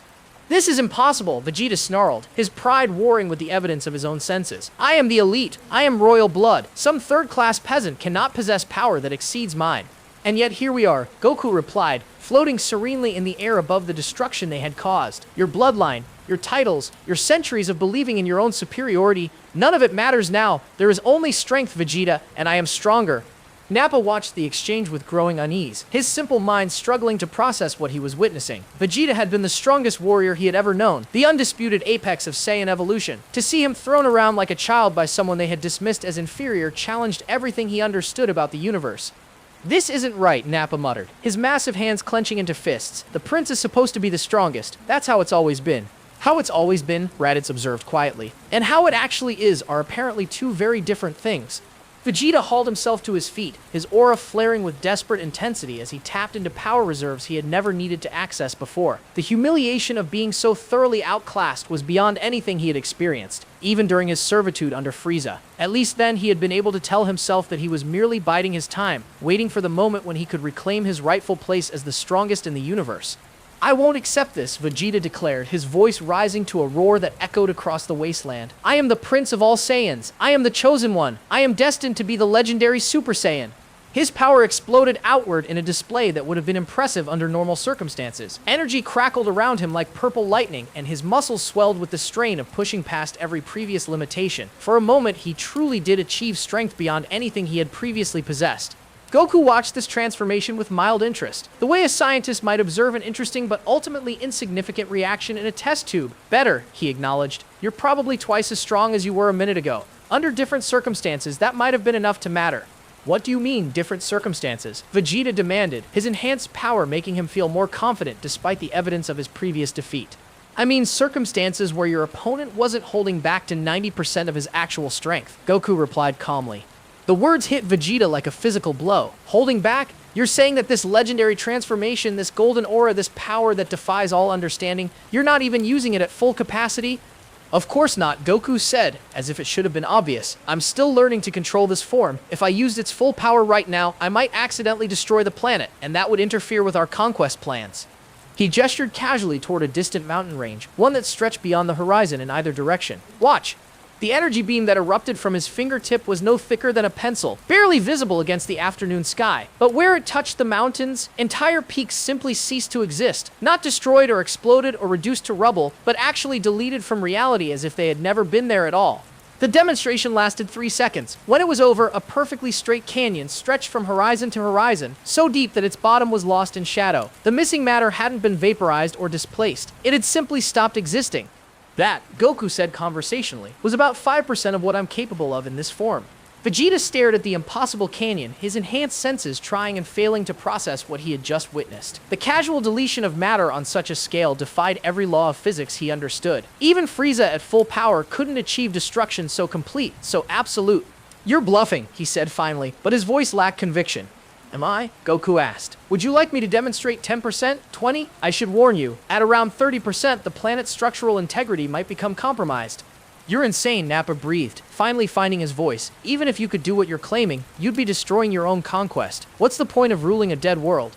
Who said anything about ruling a dead world? Goku replied. I'm simply establishing the parameters of our new relationship. Vegeta can continue to call himself a prince if it makes him feel better. But he needs to understand that his royal blood doesn't make him special anymore. None of us are special except in terms of our individual strength. He descended slowly until his feet touched the ground, his golden aura flickering around him like controlled flame. The old hierarchy is dead, Vegeta. Royal blood, elite class, low-class warrior. All of those distinctions died with Planet Vegeta. What matters now is who can fight and who can't. Who can conquer and who gets conquered. And you think that gives you the right to lead us? Vegeta asked, his pride still struggling against the evidence of his own inadequacy. I think it gives me the power to lead you, Goku corrected. Rights are philosophical concepts. Power is reality, and the reality is that I could kill all 3 of you without significant effort. Raditz stepped forward, his long hair flowing behind him as he tried to position himself between his brother and the prince. Kakarot, perhaps we should discuss this more rationally. We're all Saiyans here. We should be working together, not fighting among ourselves.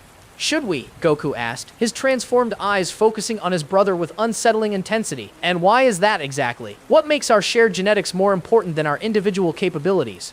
Because we're family, Raditz said desperately. Because we're the last survivors of our race. Because we have a responsibility to honor the memory of Planet Vegeta. Planet Vegeta, Goku repeated thoughtfully. The world that was destroyed because its inhabitants were too weak to defend themselves. The civilization that produced warriors so ineffective that a single tyrant could exterminate the entire species. That's the legacy you want me to honor? His aura flared brighter, and for a moment, his expression showed genuine anger. I have a better idea, brother. Instead of honoring the memory of failure, why don't we create something new? Something based on actual strength instead of inherited weakness. Young Gohan watched this exchange from the sidelines, his 4-year-old mind struggling to understand the complex dynamics at play. These were his father's people, the legendary Saiyan warriors he had heard about in stories. But instead of the noble heroes he had imagined, they seemed like predators arguing over territory. What about Earth? He asked suddenly, his small voice cutting through the tension like a blade. What happens to all the people who live here? All 4 adult Saiyans turned to look at him, and Gohan shrank back under the weight of their attention. But Goku's expression softened slightly, and he knelt down to his son's level. The people of Earth will learn to serve their new masters, he said gently. The strong will be allowed to live and work for our benefit. The weak will be eliminated to make room for better specimens. It's the natural order of things, Gohan, the way the universe is supposed to work. But they're not bad people, Gohan said, tears beginning to form in his eyes. They're just trying to live their lives. They have families and dreams and things they care about. And all of that will continue, Goku assured him, for those strong enough to deserve it. The casual cruelty of his father's words hit Gohan like a physical blow, and he began to cry in earnest. Watching his son's distress, Goku felt a strange stirring in his chest, some echo of paternal love, some remnant of the gentle father he had once been. But the moment passed quickly, crushed beneath the weight of his Saiyan conditioning. Weakness deserved no sympathy, even when it came from his own child, especially when it came from his own child. Stop crying, he commanded, his voice carrying the absolute authority of a superior addressing an inferior. Tears are for the weak, and you are not weak. You are my son, heir to the power of the legendary Super Saiyan. Act like it. As Gohan struggled to control his emotions, as Vegeta nursed his wounded pride, as the other Saiyans tried to process their changed circumstances, none of them noticed the small figure watching from a distant hilltop. Bulma had followed the energy signatures, and what she had witnessed filled her with a terror deeper than anything she had ever experienced. The second cliffhanger was about to begin, and the stakes were higher than anyone could have imagined. The breaking point came when Gohan couldn't stop his tears. Despite his father's command, despite his desperate attempts to appear strong, the 4-year-old boy continued to sob quietly as he watched the adults around him discuss the systematic conquest of his world with casual indifference. Each tear that fell seemed to represent another piece of his innocence being stripped away, another connection to the gentle father he had once known being severed forever. Goku stared at his son with growing irritation, his transformed senses detecting every whimper, every sniffle, every sign of what he now saw as weakness. The golden aura around him began to flicker more intensely, responding to his emotional state in ways he didn't fully understand. "I told you to stop crying," he said, his voice carrying a dangerous edge that made even Vegeta take notice. "I'm trying, Daddy," Gohan whispered through his tears. "I'm trying really hard, but I can't stop thinking about Mommy and all the people who are going to get hurt." "Those people are irrelevant," Goku snapped, his patience finally reaching its limit. "Their suffering means nothing. Their lives mean nothing. The only thing that matters is strength, and you are showing me nothing but weakness." He grabbed Gohan by the shoulders, his grip tight enough to leave bruises on the child's small frame. "You are the son of the legendary Super Saiyan. You carry the blood of the strongest warrior in the universe, and you're crying over the fate of insects." "They're not insects," Gohan said with the stubborn defiance that only a child could muster. "They're people. They have names and families, and they love each other just like we used to." The words hit Goku like a lightning bolt, and something deep inside his transformed consciousness snapped. The careful control he had been maintaining over his power, the measured restraint that had kept his golden transformation stable, suddenly shattered like glass. "Used to," he roared, his voice carrying harmonics that shattered windows for miles around. "You think we used to love each other? You think that pathetic charade of domestic bliss was real?" His aura exploded outward, no longer the controlled golden flame of the Super Saiyan, but something far more chaotic and destructive. The very air around him began to ionize, creating electrical discharges that danced across his skin like living things. His hair, already transformed to brilliant gold, began to shimmer with deeper colors that hurt to look at directly. "I was living a lie," Goku continued, his power climbing beyond anything the assembled Saiyans had ever witnessed. "Playing house with a human female, pretending to care about mundane concerns, forcing myself to be weak so I wouldn't accidentally hurt the precious little feelings of the people around me." Vegeta backed away instinctively, his scouter beginning to spark and smoke as it tried to process energy readings that exceeded its design parameters. "Kakarot, what's happening to you? This isn't the Super Saiyan transformation, this is something else entirely." This is what happens when a legendary warrior stops pretending to be human. Goku snarled, his transformed features beginning to take on an inhuman cast. His eyes, previously turquoise in his Super Saiyan form, were now shifting through colors that had no names, burning with the light of dying stars. Raditz stumbled backward, terror written across his scarred features. "Brother, you need to calm down. You're losing control of the transformation." "Losing control?" Goku laughed, and the sound was like the screaming of tortured metal. "I'm not losing control. I'm finally embracing what I really am, what I was always meant to be." The golden aura surrounding him began to shift and change, taking on darker hues that seemed to absorb light rather than emit it. The ground beneath his feet didn't just crack, it began to dissolve, matter breaking down at the subatomic level under the pressure of his uncontrolled power. Young Gohan watched in horror as his father transformed into something that barely resembled the man who had once read him bedtime stories. This wasn't the gentle Goku who had taught him to fly, wasn't even the cold Kakarot who had emerged from the memory technique. This was something primal and terrible, a force of pure destruction wearing a familiar face. "Daddy, please stop," the boy whispered, his small voice somehow carrying across the chaos of his father's transformation. "You're scaring me." The words that had once been able to calm Goku's wildest rages, that had once been able to bring him back from the brink of any emotional extreme, now had the opposite effect. The reminder of his former weakness, his former capacity for love and gentleness, only fueled the transformation that was consuming him. "Good," he said, his voice now carrying undertones that made reality itself seem to vibrate. "You should be scared. Everyone should be scared. This universe is built on fear and power, and it's time everyone remembered which one matters more." Nappa, despite his limited intelligence, was the first to recognize the true scope of what they were witnessing. "We need to get out of here," he said, his massive frame trembling with uncharacteristic fear. "Whatever he's becoming, it's not Saiyan anymore. It's not even alive in any way we understand." But escape was already impossible. The transformation had reached a critical mass, and the energy radiating from Goku was creating gravitational distortions that trapped everything within a 10-mile radius in a slowly tightening sphere of destructive force. The very fabric of space-time was beginning to warp around him, creating visual distortions that made it difficult to look directly at his transformed state. "This is what you wanted, isn't it, Prince?" Goku asked, his attention focusing on Vegeta with malevolent intensity. "You wanted to see the legendary Super Saiyan. You wanted to witness power beyond your comprehension. Well, here it is." He raised one hand and reality bent around the gesture. Where once he had needed to fire energy blasts or throw punches to cause destruction, now his mere intention was enough to reshape matter according to his will. A mountain in the distance simply folded in on itself, compressed into a sphere of ultra-dense matter that fell toward the planet's core like a meteorite. "Stop this," Vegeta demanded, his royal pride warring with his survival instincts. "You're going to destroy the planet. You're going to kill us all." "Am I?" Goku mused, his transformed consciousness now operating on levels that transcended normal logic. "And why should that concern me? If this world can't survive my presence, then it doesn't deserve to exist. If you can't withstand my power, then you don't deserve to live." The philosophical implications of his words were terrifying in their simplicity. He had transcended not just physical limitations but moral ones as well. The concepts of right and wrong, of preservation and destruction, had become meaningless to him. There was only his will and the universe's obligation to conform to it. Bulma, watching from her distant vantage point, frantically worked her communicator as she tried to warn Earth's remaining defenders of what was happening. But her words seemed inadequate to describe what she was witnessing. "How do you explain that your planet's greatest protector had become a force of cosmic destruction? How do you warn people about something that existed beyond the normal parameters of threat assessment?" "This is Bulma," she broadcast on all emergency frequencies. "All defensive forces need to evacuate immediately. Goku has undergone some kind of transformation that's making him unstable. He's no longer operating under any recognizable moral framework. Repeat, Goku is no longer human, Saiyan, or anything we understand. He's becoming something that treats reality itself as disposable." But her warning came too late. The transformation was reaching its final phase, and the being that had once been Son Goku was preparing to reshape the universe according to his evolved understanding of power and hierarchy. The monster was fully unleashed, and even the Saiyans who had created this situation were beginning to realize that they had awakened something far beyond their ability to control or comprehend. The third and final cliffhanger was about to begin, and its resolution would determine the fate of not just Earth, but existence itself. The evacuation of West City began within minutes of Bulma's terrified broadcast, but it was already too late for most of the population. The gravitational distortions radiating from Goku's transformation were affecting weather patterns across the globe, creating storms of unprecedented intensity and seismic activity that registered beyond the scales scientists used to measure such things. In hidden bunkers and reinforced shelters scattered across the planet, Earth's remaining defenders gathered in desperate council. The Z fighters who had once stood beside Goku in countless battles now found themselves planning for war against their former friend, and the weight of that responsibility was crushing them all.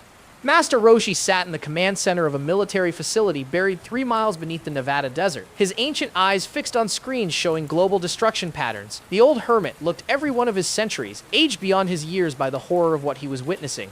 "Piccolo is dead," he announced to the assembled resistance leaders, his voice carrying the finality of absolute certainty. "I felt his key signature fade 4 hours ago. Whatever Goku has become, it's already begun systematically eliminating anyone who might pose a threat to its plans." Krillin paced frantically in the small space, his bald head glistening with sweat as he struggled to process the magnitude of their situation. "This can't be happening. Goku doesn't kill his friends. He doesn't hurt innocent people. There has to be some explanation, some way to reach him." "The Goku we knew is gone," Tien said quietly from his position near the tactical displays. His third eye remained closed, but his other two were fixed on energy readings that defied comprehension. "What's out there now isn't our friend. It's not even Saiyan anymore. It's something that exists beyond normal categories of life." Yamcha slammed his fist against the reinforced wall, leaving a spiderweb of cracks in the specially treated concrete. "So what do we do? Hide down here while he destroys everything we've ever cared about? Wait for him to get bored and leave?" "We fight," Chi-Chi said simply. Everyone turned to look at her, this human woman who had somehow made her way to their secret facility despite the chaos erupting across the planet's surface. She stood in the doorway wearing torn clothing and bearing fresh injuries from her journey, but her eyes burned with a determination that made hardened warriors step back instinctively. "Chi-Chi," Krillin said gently, "I know you want to save Goku, but you have to understand what we're dealing with. The power readings we're getting from his location are beyond anything we've ever measured. He's not human anymore. He might not even be sane." "I'm not trying to save Goku," Chi-Chi replied, her voice carrying a coldness that none of them had ever heard from her before. "Goku is dead. He died the moment that alien technique restored his memories. What I want is to save my son." She walked into the room with measured steps, her civilian clothes a stark contrast to the military equipment surrounding them. That thing has Gohan. My 4-year-old baby is up there with a monster that used to wear his father's face, being trained to become just as twisted and evil. Master Roshi nodded slowly, understanding dawning in his ancient eyes. The boy is the key, isn't he? Not just to defeating whatever Goku has become, but to understanding why the transformation went so wrong. What do you mean? Bulma asked, looking up from the computer terminal where she had been analyzing the energy readings from Goku's location. Think about it, the old master continued. Goku's transformation began when he was trying to teach Gohan to embrace his Saiyan nature, but the boy resisted, showed compassion for Earth's people instead of the cold calculation Goku expected. That conflict, that reminder of his former human emotions, it didn't ground him. It drove him further into whatever he's becoming. Tien's third eye suddenly snapped open and he staggered backward as if struck by a physical blow. Something's happening. The energy patterns around Goku's location are shifting. He's moving. On the screens around them, satellite feeds showed a golden light rising from the wasteland where the Saiyan confrontation had taken place. But as they watched, the light began to change, taking on darker hues that seemed to bend space around them. Where's he going? Yamcha asked, though part of him already knew the answer. Population centers, Bulma said, her brilliant mind quickly processing the trajectory data. He's heading for the largest concentration of human life on the planet. Tokyo, New York, London, he could hit all of them within hours. Why? Krillin wondered aloud. If he's already conquered the planet, if all the governments have surrendered, why continue the destruction? Chi-Chi's laugh was bitter and broken. Because he's trying to prove a point to Gohan. He's showing my son that compassion is weakness, that caring about others only leads to pain. Every person he kills is a lesson in why the boy needs to abandon his human side completely. The room fell silent as the implications sank in. They weren't just dealing with a rogue superhero or even a fallen friend. They were facing a being that was systematically destroying the very concept of mercy, using genocide as a teaching tool for a traumatized child. We have assets, Dr. Brief announced from his position at a technical console. Secret projects that have been in development for years, weapons and enhancement systems designed for exactly this kind of scenario. What kind of weapons? Tien asked. The kind that use an opponent's own power against them, the elderly scientist replied. I've been studying Saiyan physiology ever since Vegeta first arrived on Earth. Their transformations, their energy patterns, their psychological triggers. I know their weaknesses. He brought up holographic displays showing complex technical schematics. These are power inhibitors, devices that can disrupt the energy flow necessary for advanced transformations. If we can get close enough to deploy them, we might be able to force Goku back to a more manageable power level. Get close enough? Yamcha laughed humorlessly. Have you seen what he's become? Getting close to him would be suicide. Not necessarily, Master Roshi said thoughtfully. Chi-Chi is right about one thing. The key to this entire situation is Gohan. If we can separate the boy from his father, if we can remind him of who he really is beneath the Saiyan conditioning, we might be able to use that connection to reach whatever's left of Goku's humanity. And if there's nothing left? Krillin asked quietly. The old master's expression was grim. Then we do what we must to protect the innocent people still depending on us. Meanwhile, in a hidden facility on the other side of the world, another group was making very different preparations. The remnants of Earth's military leadership had gathered in a bunker system designed to survive nuclear war, and they were discussing options that the Z-fighters would never consider. The nuclear option is still on the table, General Morrison announced to the assembled world leaders. If conventional forces can't stop this threat, we have to consider the use of our most powerful weapons. Against our own planet, President Chen asked incredulously. You're talking about rendering entire continents uninhabitable. I'm talking about survival, Morrison replied grimly. Every hour we delay, more cities are destroyed, more innocent people die. If a nuclear strike can eliminate the threat, then the loss of life might be acceptable. Assuming it would even work, Prime Minister Henderson added, the energy readings we're getting suggest that conventional nuclear weapons might not be sufficient to stop whatever Goku has become. Then we use unconventional ones, Morrison said simply. Project Prometheus has been ready for field testing for 2 years. The experimental warheads use technology reverse engineered from alien conflicts. They're designed to disrupt energy-based life forms at the quantum level. The debate continued, but the outcome was already predetermined. If Earth's heroes couldn't stop the monster that Goku had become, then humanity's leaders would resort to measures that would horrify the very people they claimed to protect. The underground resistance was forming on multiple levels, each group pursuing their own desperate strategies to save what remained of their world. But none of them truly understood the scope of what they were facing or the price that would ultimately be required to restore the balance between order and chaos. The hunt had become a war, and the war was about to claim victims on all sides. Deep within the ruins of an ancient Saiyan temple on a dead world at the edge of the galaxy, the truth about Goku's transformation was finally coming to light. King Kai floated in his otherworldly observatory, his normally jovial demeanor replaced by an expression of profound dread as he watched the events unfolding on Earth through his cosmic awareness. The small blue deity had witnessed the rise and fall of countless civilizations, had seen powers that could reshape galaxies clash in battles that determined the fate of entire dimensions. But what he was observing now filled him with a terror unlike anything in his eons of existence.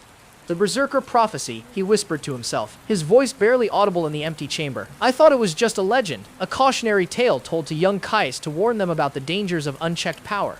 He activated his dimensional viewing sphere, the crystalline device showing him visions of ancient Saiyan history that had been lost for millennia. The images that formed within the crystal were fragmentary and distorted, like memories half remembered from a fever dream, but their meaning was unmistakable. On the original planet Vegeta, before its destruction, before the rise of the modern Saiyan civilization, there had been an older culture, a race of warriors who had transcended the normal limitations of their species through a combination of genetic manipulation and spiritual practices that bordered on the mystical. They had called themselves the Uzaru Masters, and they had ruled their world with power that made even the legendary Super Saiyan transformation seem modest by comparison.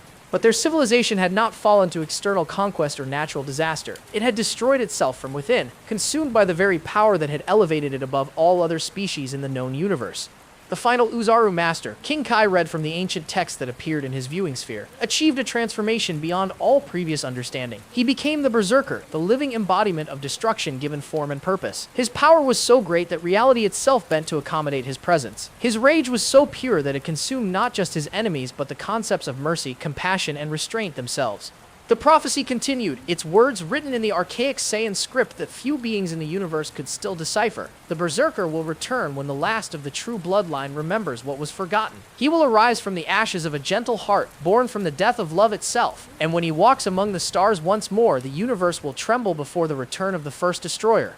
King Kai felt his divine essence shiver as the implications became clear. Goku's transformation wasn't just a psychological breakdown or an uncontrolled power surge. It was the fulfillment of an ancient prophecy, the return of something that had been dormant in Saiyan genetics for thousands of years. But why now, he wondered aloud. What triggered the awakening after all this time? The answer came to him in a flash of divine insight that left him reeling. The memory restoration technique that Raditz had used wasn't just recovering Goku's personal memories. It had accessed the genetic memory embedded in every Saiyan's DNA, the accumulated experiences and knowledge of their entire evolutionary history. And buried deep within that racial memory was the consciousness of the original Berserker, waiting for a host powerful enough to contain its essence. Goku hadn't just remembered his Saiyan heritage, he had become the inheritor of his species' ultimate transformation, the living avatar of everything they had once been before civilization and restraint had dulled their predatory edges. Meanwhile, on Earth, the being that had once been Goku was completing the first phase of his campaign to reshape the planet according to his evolved understanding of proper hierarchy. He stood in the ruins of what had been Geneva, Switzerland, the city where Earth's leaders had gathered in desperate emergency session to discuss surrender terms. The negotiations had been brief. You offered me your planet's unconditional surrender, Goku said to the handful of surviving world leaders who knelt before him in the rubble of their former seat of power. His voice carried harmonics that made the very air seem to vibrate with suppressed violence, but you seem to misunderstand what that means. The Secretary General of the United Nations, a dignified woman who had spent her career mediating between warring nations, looked up at him with eyes that held more sorrow than fear. We agreed to your terms. Every military force on the planet has stood down. Every government has acknowledged your authority. What more do you want? I want you to understand your place, Goku replied, his transformed features showing no trace of the compassion that had once defined him. Surrender is not negotiation. It is not the beginning of a discussion about terms and conditions. It is the complete abdication of your right to exist as anything other than what I choose to make you. He gestured casually toward the horizon, where the smoke from a dozen burning cities painted the sky in shades of orange and red. Every person on this planet now exists at my sufferance. Their lives, their freedoms, their hopes and dreams, all of it belongs to me by right of conquest, and I will dispose of it as I see fit. Young Gohan stood beside his father, his small frame dwarfed by the destruction surrounding them. The boy had stopped crying hours ago, his tears exhausted by the sheer magnitude of horror he had been forced to witness. But his eyes, once bright with childlike wonder, now held a timitiness that was somehow more disturbing than any display of emotion could have been. This is what strength looks like, my son, Goku said, placing a hand on Gohan's shoulder with something that might have been paternal affection. This is what happens when the strong stop pretending that the weak deserve consideration.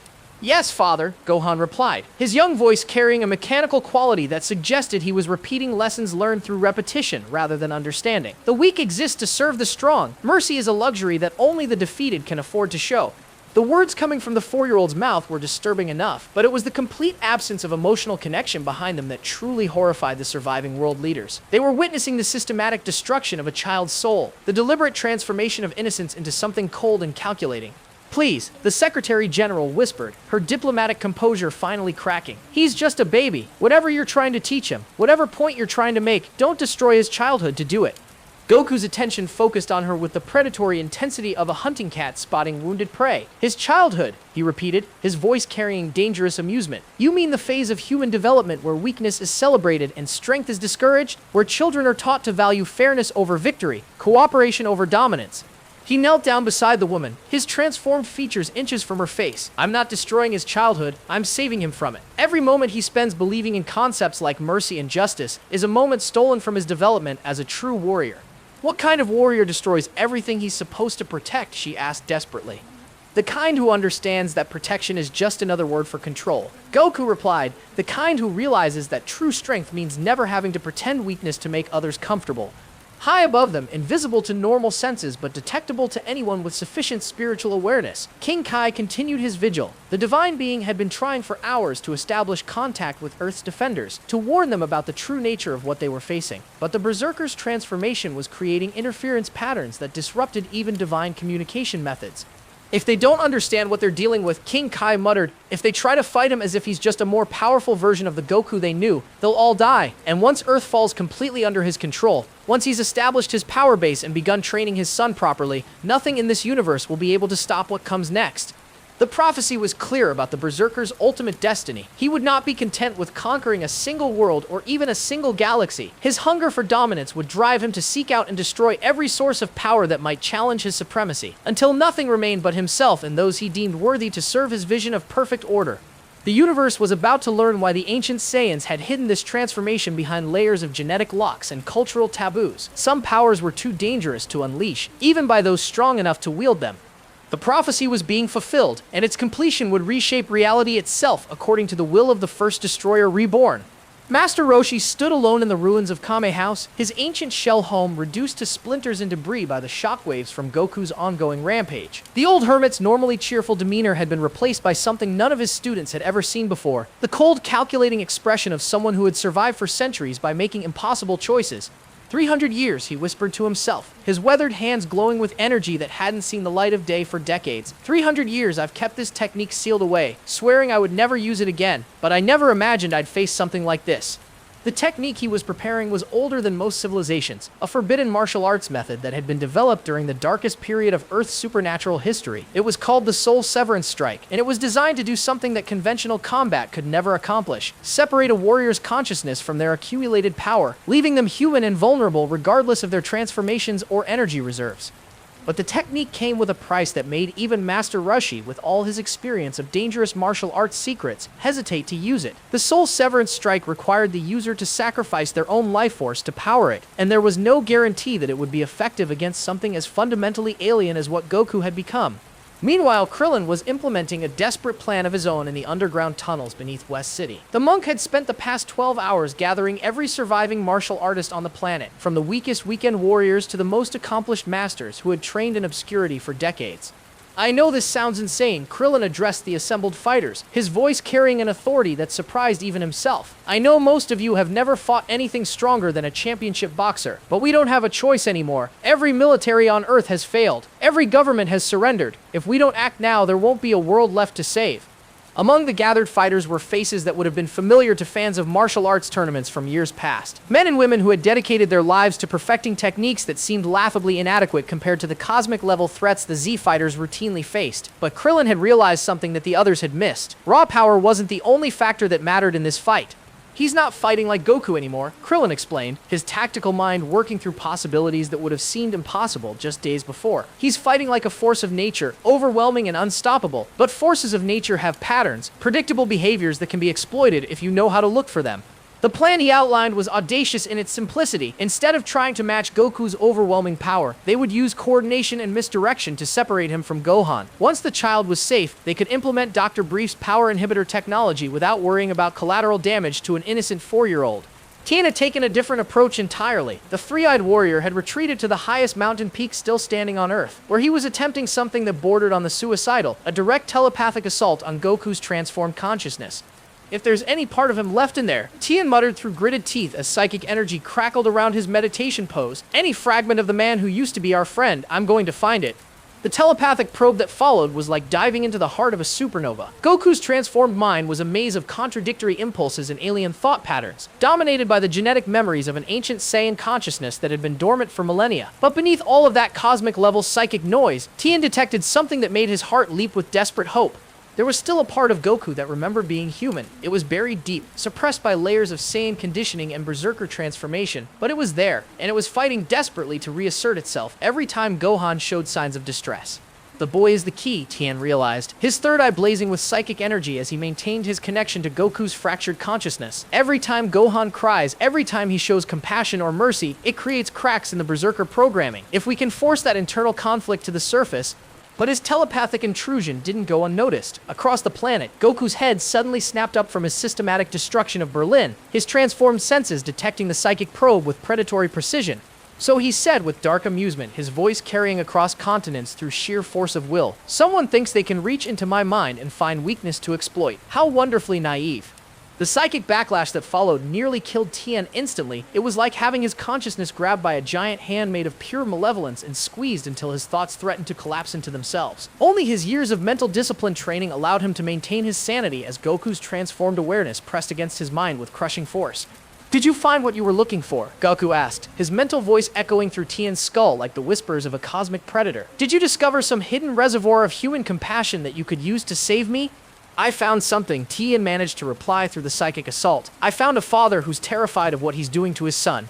For just a moment, the crushing pressure on Tien's mind eased. Somewhere in the depths of Goku's transformed consciousness, something that might have been genuine emotion flickered to life. But the moment passed quickly, and when the psychic pressure returned, it was accompanied by something that felt like cosmic laughter. "A father," Goku repeated mockingly. "You think that biological accident of reproduction creates some kind of spiritual bond that transcends the fundamental laws of power? How charmingly primitive." The final psychic blast that ended their mental connection sent Tien tumbling from his mountain peak. His body broken, but his mind intact enough to deliver one crucial piece of intelligence to his allies. The transformation wasn't complete. There was still time to save both Goku and Gohan, but only if they could force the internal conflict between his human and Saiyan natures to the breaking point. Yamcha had chosen the most direct approach of all the resistance fighters. The former desert bandit had spent his 12 hours of preparation not in meditation or planning, but in a desperate training regimen that pushed his body beyond every previous limitation. If he was going to die fighting the man who had once been his friend, he was going to do it as the strongest version of himself possible.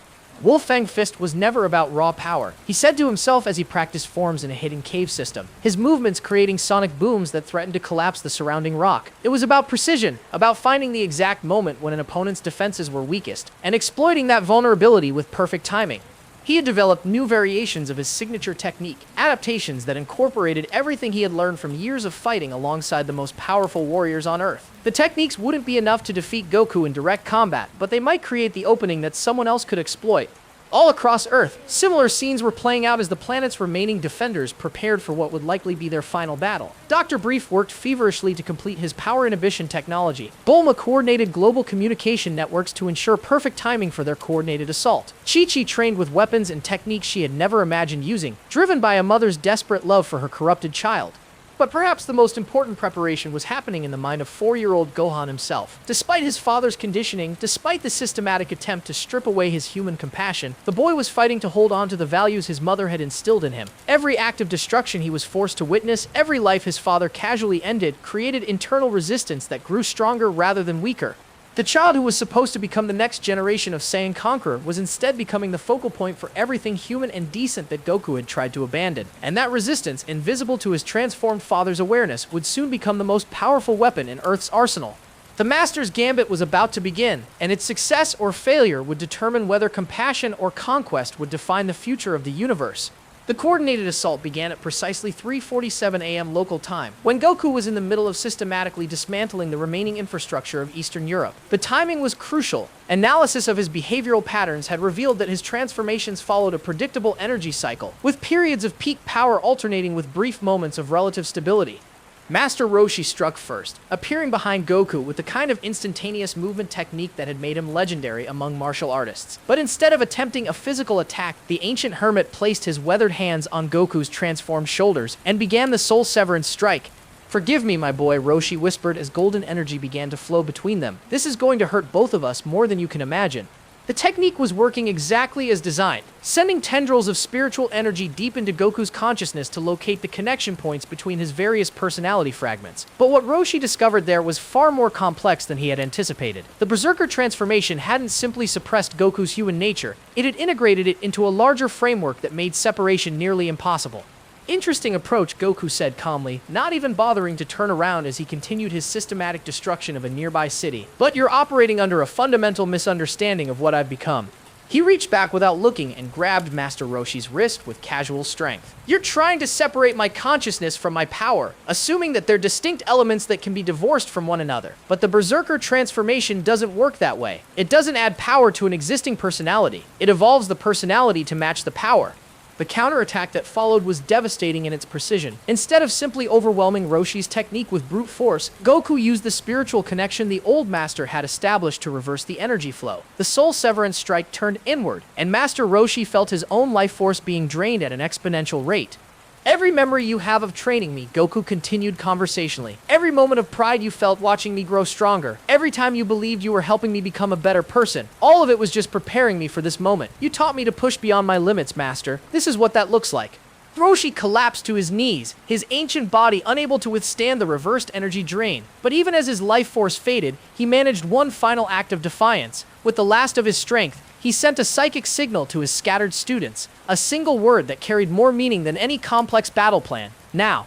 The coordinated assault erupted across 3 continents simultaneously. Krillin and his army of martial artists struck from the south, using coordinated ki attacks to create an interference pattern that disrupted Goku's energy sensing abilities. Tien attacked from the east, his tri-beam technique amplified beyond anything he had previously achieved through a combination of desperation and perfect timing. Yamcha came from the west, his Wolf Fang Fist variations creating sonic disruptions that interfered with Goku's ability to predict attack patterns.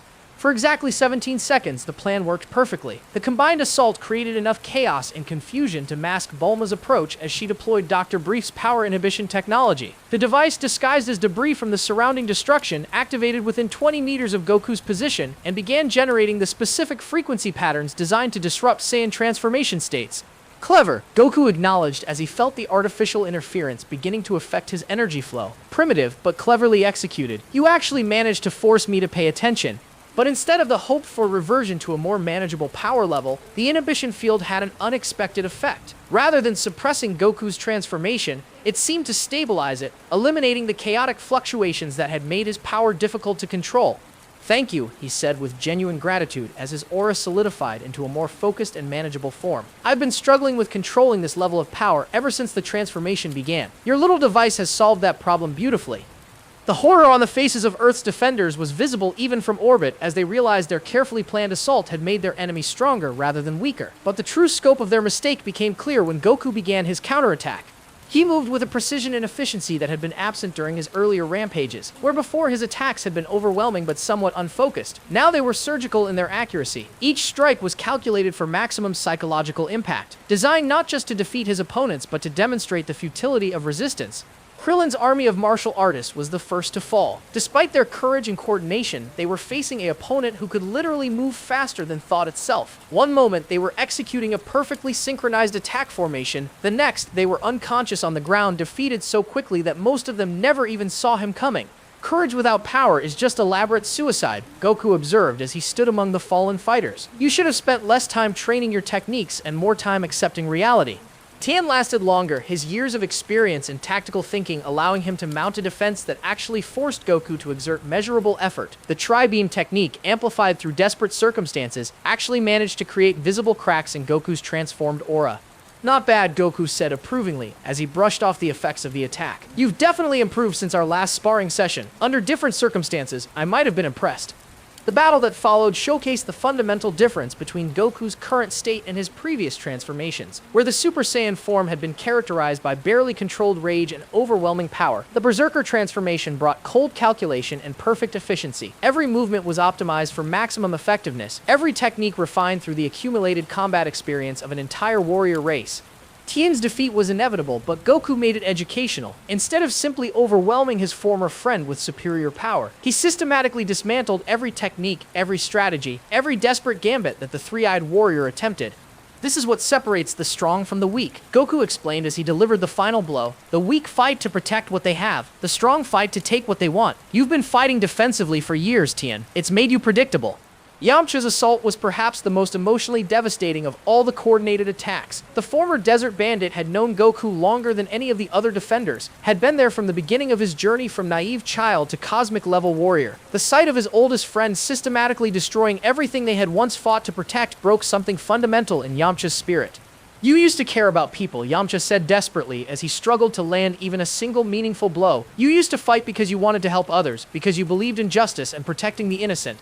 I used to be weak, Goku corrected, catching Yamcha's latest attack effortlessly. I used to waste my potential on philosophical concepts that have no meaning in a universe ruled by power. You're asking me to go back to being less than I am, and that's not something I'm willing to do. The defeat of Earth's greatest martial artist should have been the end of organized resistance, but even as Goku stood victorious among his fallen friends, even as he demonstrated the complete futility of conventional opposition, one final gambit was being prepared. Chi-Chi had watched the entire battle from her hidden position, waiting for the exact moment when Goku's attention would be focused entirely on combat. Now, as he basked in his victory over Earth's defenders, she made her move toward the one target that actually mattered, her son. Gohan, she whispered as she approached the boy's position, her voice carrying all the love and desperation of a mother trying to save her child's soul. Baby, it's mommy, I'm here to take you home. The boy looked up at her with eyes that held far too much knowledge for someone his age. Mommy, he said quietly, Father says you're weak. He says caring about you makes me weak too. Then maybe, Chi-Chi replied, gathering her son into her arms. It's time to show him just how strong weak people can be. The point of no return had been reached, and the final battle for Gohan's soul was about to begin. The moment Chi-Chi's arms closed around Gohan, reality itself seemed to pause. Goku's transformed senses detected the unauthorized contact with his son instantly, and his reaction was immediate and overwhelming. The golden aura surrounding him flared to levels that caused the very air to ionize, creating electrical discharges that danced across the ruins of the battlefield like living things. Step away from the boy, Goku commanded, his voice carrying harmonics that made the ground beneath their feet crack and split. You have no claim on him anymore. He belongs to his heritage now, to the strength that flows through his Saiyan blood. Chi-Chi looked up at the being who had once been her husband, and for a moment she saw past the transformation to something that might have been familiar, but it was gone so quickly she wondered if she had imagined it. He's my son, she said simply, her arms tightening protectively around Gohan's small frame. He's 4 years old. He should be playing with toys and learning to read, not watching you destroy cities and learning to think of people as expendable. He's learning to be strong, Goku replied, his transformed features showing no trace of the gentle father who had once read bedtime stories and helped with homework. Everything else is irrelevant. Is it? Chi-Chi asked, her voice gaining strength from desperation and maternal fury. Then why haven't you killed me yet? If I'm so irrelevant, if human attachments are so meaningless, why am I still breathing? The question hung in the air like a challenge, and for the first time since his transformation began, Goku seemed genuinely uncertain. His power fluctuated slightly, the golden aura around him flickering as internal conflicts played out on levels he didn't fully understand. Because, he said finally, his voice lacking its previous certainty, the boy needs to see what happens to weakness. Your death will be a lesson in the consequences of clinging to outdated emotional attachments. But even as he spoke the words, both of them could hear the lie in his voice. There was something deeper at work, some connection that his transformed consciousness couldn't simply dismiss or destroy. The Berserker programming was complete in many ways, but it had been built on top of decades of human memories and experiences that couldn't be entirely erased. Young Gohan looked between his parents with eyes that held far too much understanding for someone his age. The systematic conditioning his father had subjected him to was warring with the love and security he felt in his mother's arms. For the first time since the transformation began, he was remembering what it felt like to be protected rather than used. Daddy, he said quietly, his small voice somehow carrying across the devastated landscape, why does it hurt to watch you? If being strong is supposed to feel good, why does my chest hurt when you destroy things? The question hit Goku like a physical blow. In all his calculations about power and hierarchy, in all his systematic elimination of human weakness, he had failed to account for one crucial factor. His son's emotional responses weren't just signs of weakness to be eliminated, they were feedback mechanisms that connected directly to his own suppressed humanity. Pain is weakness leaving the body, Goku said, but his voice lacked conviction. You hurt because you haven't fully accepted what you are yet. Once you embrace your Saiyan nature completely, the pain will stop. Will it? Gohan asked with the innocent persistence that only children could muster. Or will I just stop feeling anything at all, like you did? The words struck at the heart of Goku's transformation in ways that no physical attack could have achieved. Because buried beneath all the Berserker programming, beneath all the recovered Saiyan memories and cosmic level power, there was still a part of him that remembered what it felt like to hold his newborn son for the first time. A part that remembered the overwhelming joy of watching Gohan take his first steps, speak his first words, show his first signs of the incredible potential that lay dormant in his hybrid genetics. I feel everything, Goku said, but his voice was beginning to crack with something that might have been genuine emotion. I feel the satisfaction of victory, the pleasure of demonstrating superior strength, the joy of watching weakness bow before power. But do you feel love? Chi-Chi asked, her question cutting through all the philosophical justifications and cosmic-level rationalizations. When you look at your son, when you remember the day he was born, when you think about all the moments we shared as a family, do you feel anything that doesn't involve conquest or dominance? The silence that followed was deafening. For the first time since his transformation began, Goku seemed genuinely lost for words. His golden aura flickered more dramatically, and cracks began to appear in the perfect control he had maintained over his overwhelming power. Love is weakness, he said finally, but the words sounded hollow even to his own ears. Love is what gets warriors killed, what makes them hesitate at crucial moments, what turns strength into liability. Love is what made you strong enough to protect us, Chi-Chi countered, taking a step closer despite the overwhelming power radiating from his transformed form. Every time you pushed past your limits, every transformation you achieved, every impossible victory you won, it was because you were fighting for something more important than yourself. I was fighting because I enjoyed it, Goku insisted, but his voice was beginning to shake with uncertainty. Because I wanted to test my strength against worthy opponents, because combat is the purest expression of what it means to be Saiyan. Then why, Gohan asked with devastating innocence, did you always hold back? If fighting was all that mattered, if being Saiyan was the only thing that counted, why did you spend your whole life restraining yourself to protect the people around you? The question shattered something fundamental in Goku's transformed consciousness. All the carefully constructed rationalizations, all the Berserker programming that had seemed so absolute and overwhelming, suddenly seemed fragile in the face of a 4-year-old's simple logic. Because the truth was that he had held back for decades, he had unconsciously restrained his true power, not because he was weak, but because he was afraid of hurting the people he cared about. Every technique he had learned, every limit he had pushed past, every transformation he had achieved, had been accomplished while maintaining an awareness of collateral damage that required incredible control and compassion. Goku began, then stopped, his golden aura beginning to flicker more violently as internal conflicts threatened to tear his transformed consciousness apart.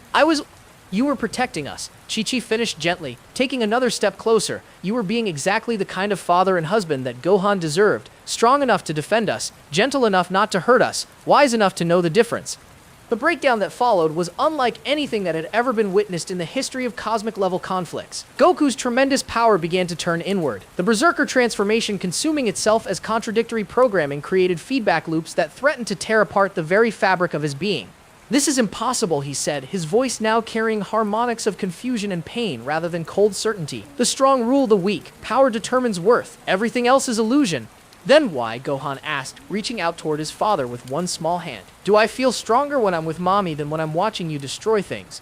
The question was the final blow that broke through every defense, every rationalization, every layer of programming that the transformation had created. For just a moment, Goku saw himself through his son's eyes, not as a legendary warrior or cosmic-level threat, but as a father who had lost his way so completely that his own child was afraid of him.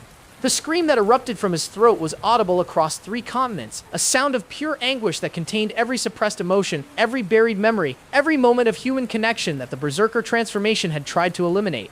The ultimate confrontation had become an internal war, and its outcome would determine not just the fate of Earth, but the fundamental nature of what it meant to be truly strong. The internal war raging within Goku's transformed consciousness was tearing him apart on levels that transcended physical existence. His golden aura began to flicker between different colors and intensities, each shift representing a different aspect of his fractured psyche fighting for dominance. The Berserker programming, so absolute and overwhelming just moments before, was now locked in mortal combat with decades of suppressed human memories and emotions. Gohan watched his father's breakdown with the terrible understanding that only children possess in moments of crisis. Despite his youth, despite the systematic conditioning he had been subjected to, he could see the war being fought behind his father's transformed features. And with the instinctive wisdom of innocence, he knew exactly what needed to be done. "Daddy," he said, his small voice somehow cutting through the chaos of conflicting energies. "I remember when you taught me to fly. You were so patient, even when I was scared. You told me that being strong meant protecting the people you love, not hurting them." Each word hit Goku like a precision strike aimed at the heart of his transformation. The memory Gohan was invoking was one of the most powerful in his suppressed human consciousness. The day he had first shared the joy of flight with his son, watching the boy's face light up with wonder and delight as they soared through the clouds together. "I remember," Goku whispered, his voice barely audible over the sound of his own power consuming itself. "I remember how happy you were, how proud I felt to be your father." "You're still my father," Gohan said, taking a step toward the chaotic energy storm that surrounded Goku's fluctuating form. "No matter how strong you get, no matter how much you change, you're still the person who used to catch me when I fell, who used to make funny faces to make me laugh." But the Berserker programming wasn't surrendering without a fight. As Goku's human memories grew stronger, as his suppressed emotions began to reassert themselves, the ancient Saiyan consciousness that had been awakened by the memory restoration technique fought back with desperate fury. Weakness, a voice that sounded like Goku but carried the weight of millennia, spoke through his lips. Sentimentality. These emotions are chains designed to keep you from achieving your true potential. Destroy them. Destroy everything that connects you to this pathetic species. "No," Goku replied, but it was unclear whether he was speaking to the ancient consciousness or to himself. "These aren't chains. They're what make me human." "You are not human," the ancient voice snarled, and Goku's aura flared with renewed violence. "You are Saiyan. You are the inheritor of power beyond mortal comprehension. You are the Berserker reborn, the first destroyer given new flesh." "I am Gohan's father," Goku said, his voice growing stronger as human memories continued to flood back. "I am Chi-Chi's husband. I am the person who chose to protect Earth, instead of conquering it, who chose love over power." The battle between these two aspects of his nature was creating physical effects that threatened to tear apart the planet itself. Reality was bending around the conflict, creating visual distortions that made it difficult to look directly at Goku's struggling form. The very concepts of space and time seemed to be breaking down under the pressure of incompatible worldviews trying to occupy the same consciousness. Chi-Chi watched this internal war with a mixture of hope and terror. She could see glimpses of her husband emerging from behind the Berserker transformation. Moments when his eyes cleared and his expression showed recognition of who she was and what they had once meant to each other. But she could also see the ancient consciousness fighting to maintain control, to preserve the cosmic level power that the transformation had unlocked. "Fight it, Goku," she whispered, though she wasn't sure he could even hear her over the chaos of his own internal conflict. "Remember who you chose to be. Remember why you chose to be human instead of Saiyan." But the ancient consciousness had one final gambit, one last weapon that it had been holding in reserve for exactly this kind of crisis. As Goku's human nature grew stronger, as his suppressed emotions threatened to completely overthrow the Berserker programming, the ancient Saiyan mind reached out and grabbed the one memory that could tip the balance back in its favor. "Look around you," it said, forcing Goku's transformed awareness to focus on the devastation that surrounded them. "Look at the cities you've destroyed, the lives you've ended, the terror you've created. Your human friends lie broken and defeated. Your adopted world burns under the weight of your conquest. This is what your love has accomplished." The psychological assault was devastating in its accuracy. Every act of destruction Goku had committed since his transformation, every casual murder and systematic elimination of resistance, had been done while some part of his human consciousness watched in horror. The guilt and shame of those acts suppressed by the Berserker programming but never eliminated came flooding back with crushing intensity. "You wanted to protect them," the ancient voice continued with cruel precision. "You wanted to be their hero, their champion, their symbol of hope. Instead, you became their destroyer. You are the greatest threat this world has ever faced, and it's all because you were too weak to control what you really are." "No," Goku said, but his voice was weakening as the full weight of his actions began to sink in. "I didn't want this. I never wanted to hurt anyone." "But you did hurt them," the voice replied with inexorable logic. "You killed them, you terrorized them, you turned their greatest protector into their worst nightmare, and all because you couldn't accept the truth about what power really means." The psychological attack was working. Goku's human consciousness, already fragmented by the trauma of the transformation, began to crack under the weight of guilt and self-recrimination. The love for his family that had been driving his resistance to the Berserker programming was being turned against itself, transformed into a weapon of self-destruction. But Gohan had been watching this internal battle with the clear-eyed perception that only children possess, and he understood something that both aspects of his father's consciousness had missed. The guilt and shame that the ancient Saiyan mind was using as weapons weren't signs of weakness. They were proof that his father's humanity was still intact, still fighting, still capable of recognizing right from wrong. "Daddy," he said, his young voice cutting through the chaos with perfect clarity, "I forgive you." The words hit Goku like a thunderbolt of pure grace. In all the complex philosophical arguments about power and weakness, in all the cosmic-level conflicts between ancient programming and human emotion, no one had considered the simple power of unconditional forgiveness from an innocent heart. "I know you didn't want to hurt anyone," Gohan continued, his small hand reaching out toward his father's chaotic energy form. "I know you're still good inside, still the person who taught me that being strong means protecting people, not hurting them." "But I did hurt them," Goku said, tears beginning to form in his transformed eyes. "I killed innocent people, I destroyed cities, I became everything I once fought against." "Then stop," Gohan said with the devastating simplicity that only children could achieve. "Stop being that person, choose to be my daddy again instead." The choice that followed was perhaps the most difficult decision ever made by a conscious being. Goku had to choose between cosmic-level power and human connection, between the absolute strength of the Berserker transformation and the vulnerable love of a father for his son. He chose love. The explosion that followed as the Berserker transformation collapsed was visible from orbit, a pillar of light that seemed to connect Earth to the stars themselves. When it faded, when the chaos of conflicting energies finally settled, a man knelt in the crater where a god had once stood. Goku was human again, and he was weeping for everything he had done and everyone he had failed to protect. The breaking point had been reached, and healing could finally begin. The silence that followed Goku's return to humanity lasted exactly 47 seconds. Then reality reasserted itself with crushing force, and the true scope of what had transpired began to sink in for everyone involved. Goku knelt in the crater that his transformation had created, his orange gill torn and bloodstained, his body racked with the physical and emotional aftermath of the Berserker collapse. But it was his eyes that told the real story. They held the haunted expression of someone who had committed atrocities while fully conscious, someone who remembered every casual murder and systematic act of destruction with perfect, devastating clarity. "Chi-Chi," he whispered, his voice hoarse from the cosmic-level screaming that had accompanied his transformation's end. "Gohan, what have I done? What have I become?" Chi-Chi approached carefully, her maternal instincts warring with the very reasonable fear that this might be another trick. Another manipulation by whatever alien consciousness had taken control of her husband. But when she looked into his eyes, she saw only the gentle man she had married, broken and horrified by his own actions, but undeniably human once again. "You came back," she said simply, her own voice thick with tears she had been holding back for days. "Whatever happened, whatever you did, you came back to us." But their reunion was interrupted by a sound that chilled all three of them to the bone. Slow, measured applause echoing across the devastated landscape. They turned to see Vegeta approaching, his royal armor gleaming in the light of the fires that still burned across the horizon.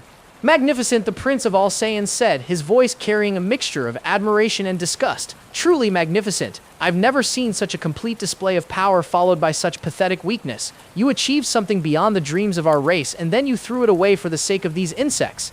"Vegeta," Goku said, struggling to his feet despite the exhaustion that threatened to overwhelm him. "I remember everything now. Not just the Saiyan memories, but what I did while I was transformed. The people I killed, the cities I destroyed. I have to make this right somehow." "Make it right." Vegeta laughed, the sound sharp and bitter in the devastated air. "You conquered an entire planet in less than 3 days. Kakarot, you demonstrated power that made gods tremble, and now you want to make it right by returning to your pathetic human weakness?" The Saiyan prince began walking in a slow circle around the small family, his predatory grace making it clear that he viewed them as prey. "Do you have any idea what you've done? What you've proven to be possible? The Berserker transformation isn't just legend anymore, it's reality. And if one low-class warrior can achieve it, then others can as well." "Others?" Chi-Chi asked, instinctively pulling Gohan closer to her side. "Oh yes," Vegeta said with dark satisfaction. "Did you think the universe would simply ignore what happened here? Energy readings of that magnitude don't go unnoticed. Every major power in this galaxy now knows that Earth produced a being capable of reality warping strength. They'll come to study it, to steal it, to claim it for themselves." Goku felt his blood run cold as the implications sank in. His transformation hadn't just been a personal crisis or even a planetary threat. It had been a cosmic event, a demonstration of power that would attract attention from beings and civilizations that viewed entire worlds as disposable resources. "Frieza's remnants are already mobilizing," Vegeta continued, his voice carrying the casual tone of someone discussing the weather. "The Jinyu Force survivors want to understand how a Saiyan achieved power that exceeded their former master. And there are things out there, Kakarot, ancient beings that have been sleeping for millennia, that your little tantrum has awakened." "Then I'll fight them," Goku said, his voice growing stronger as he found his footing both literally and metaphorically. "I'll protect Earth from whatever comes. That's what I should have done from the beginning instead of letting that transformation consume me."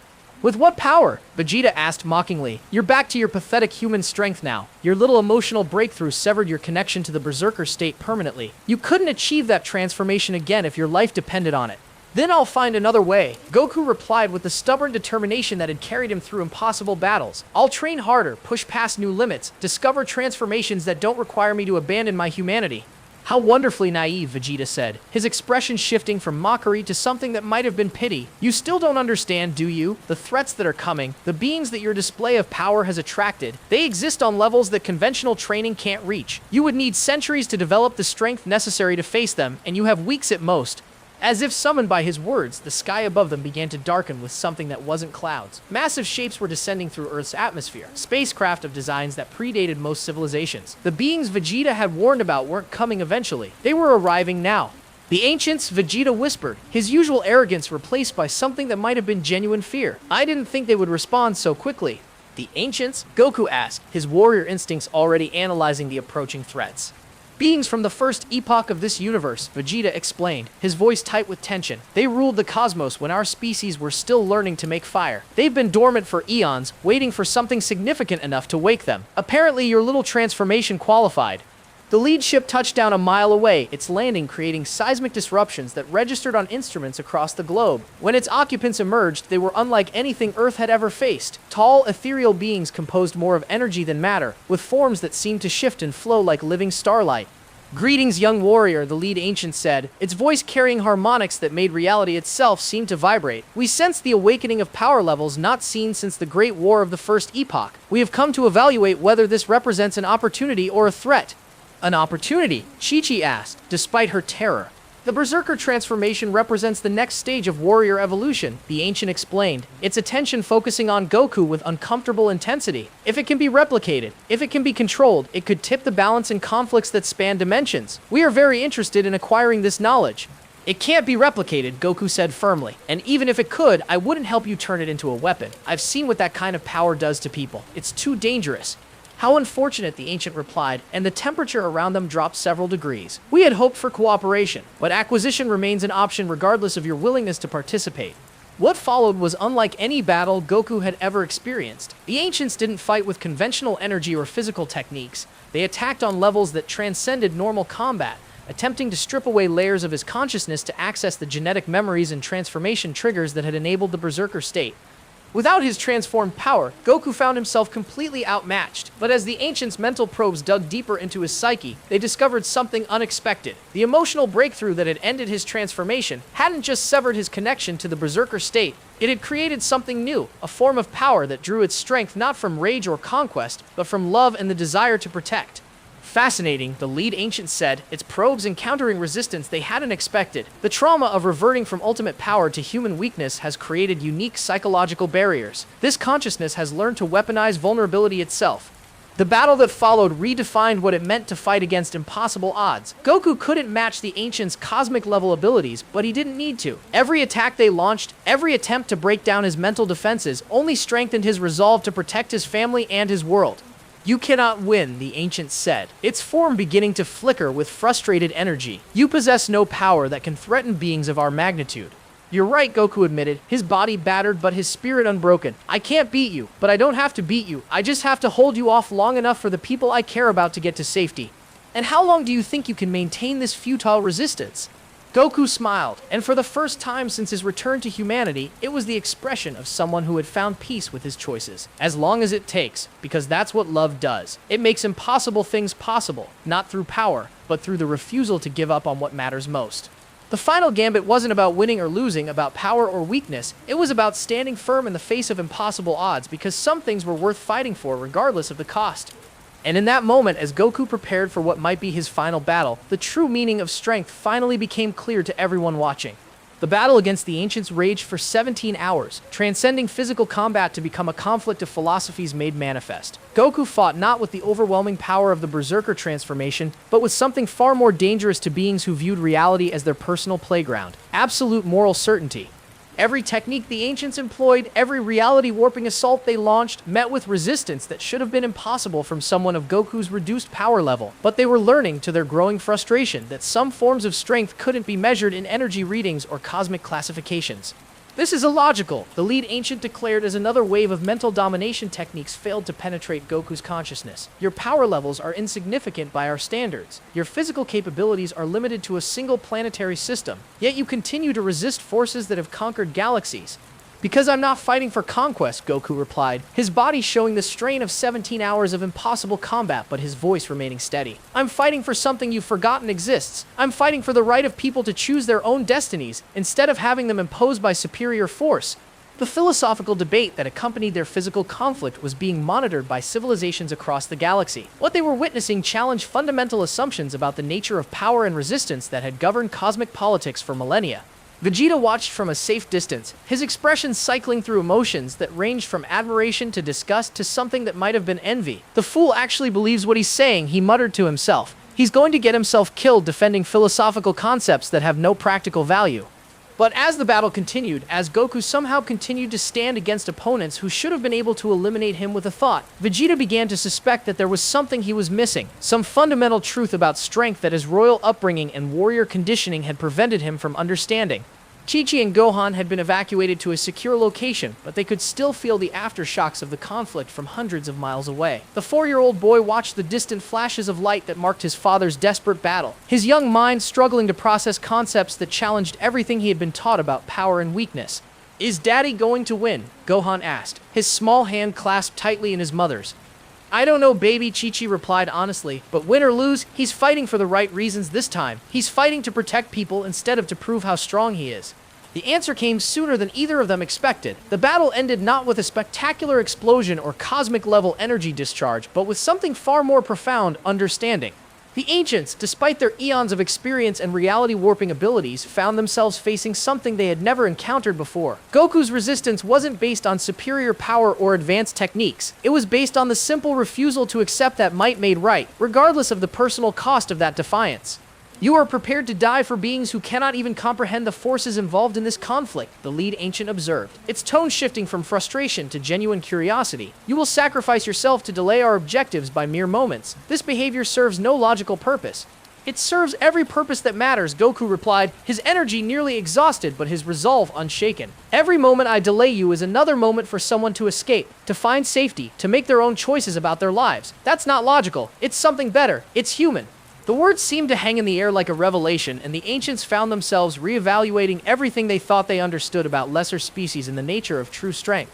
"Human," the lead ancient repeated thoughtfully, "a classification we have not considered significant for eons. Yet this human consciousness has achieved something our unlimited power cannot: the ability to find meaning in futile gestures, purpose in pointless sacrifice."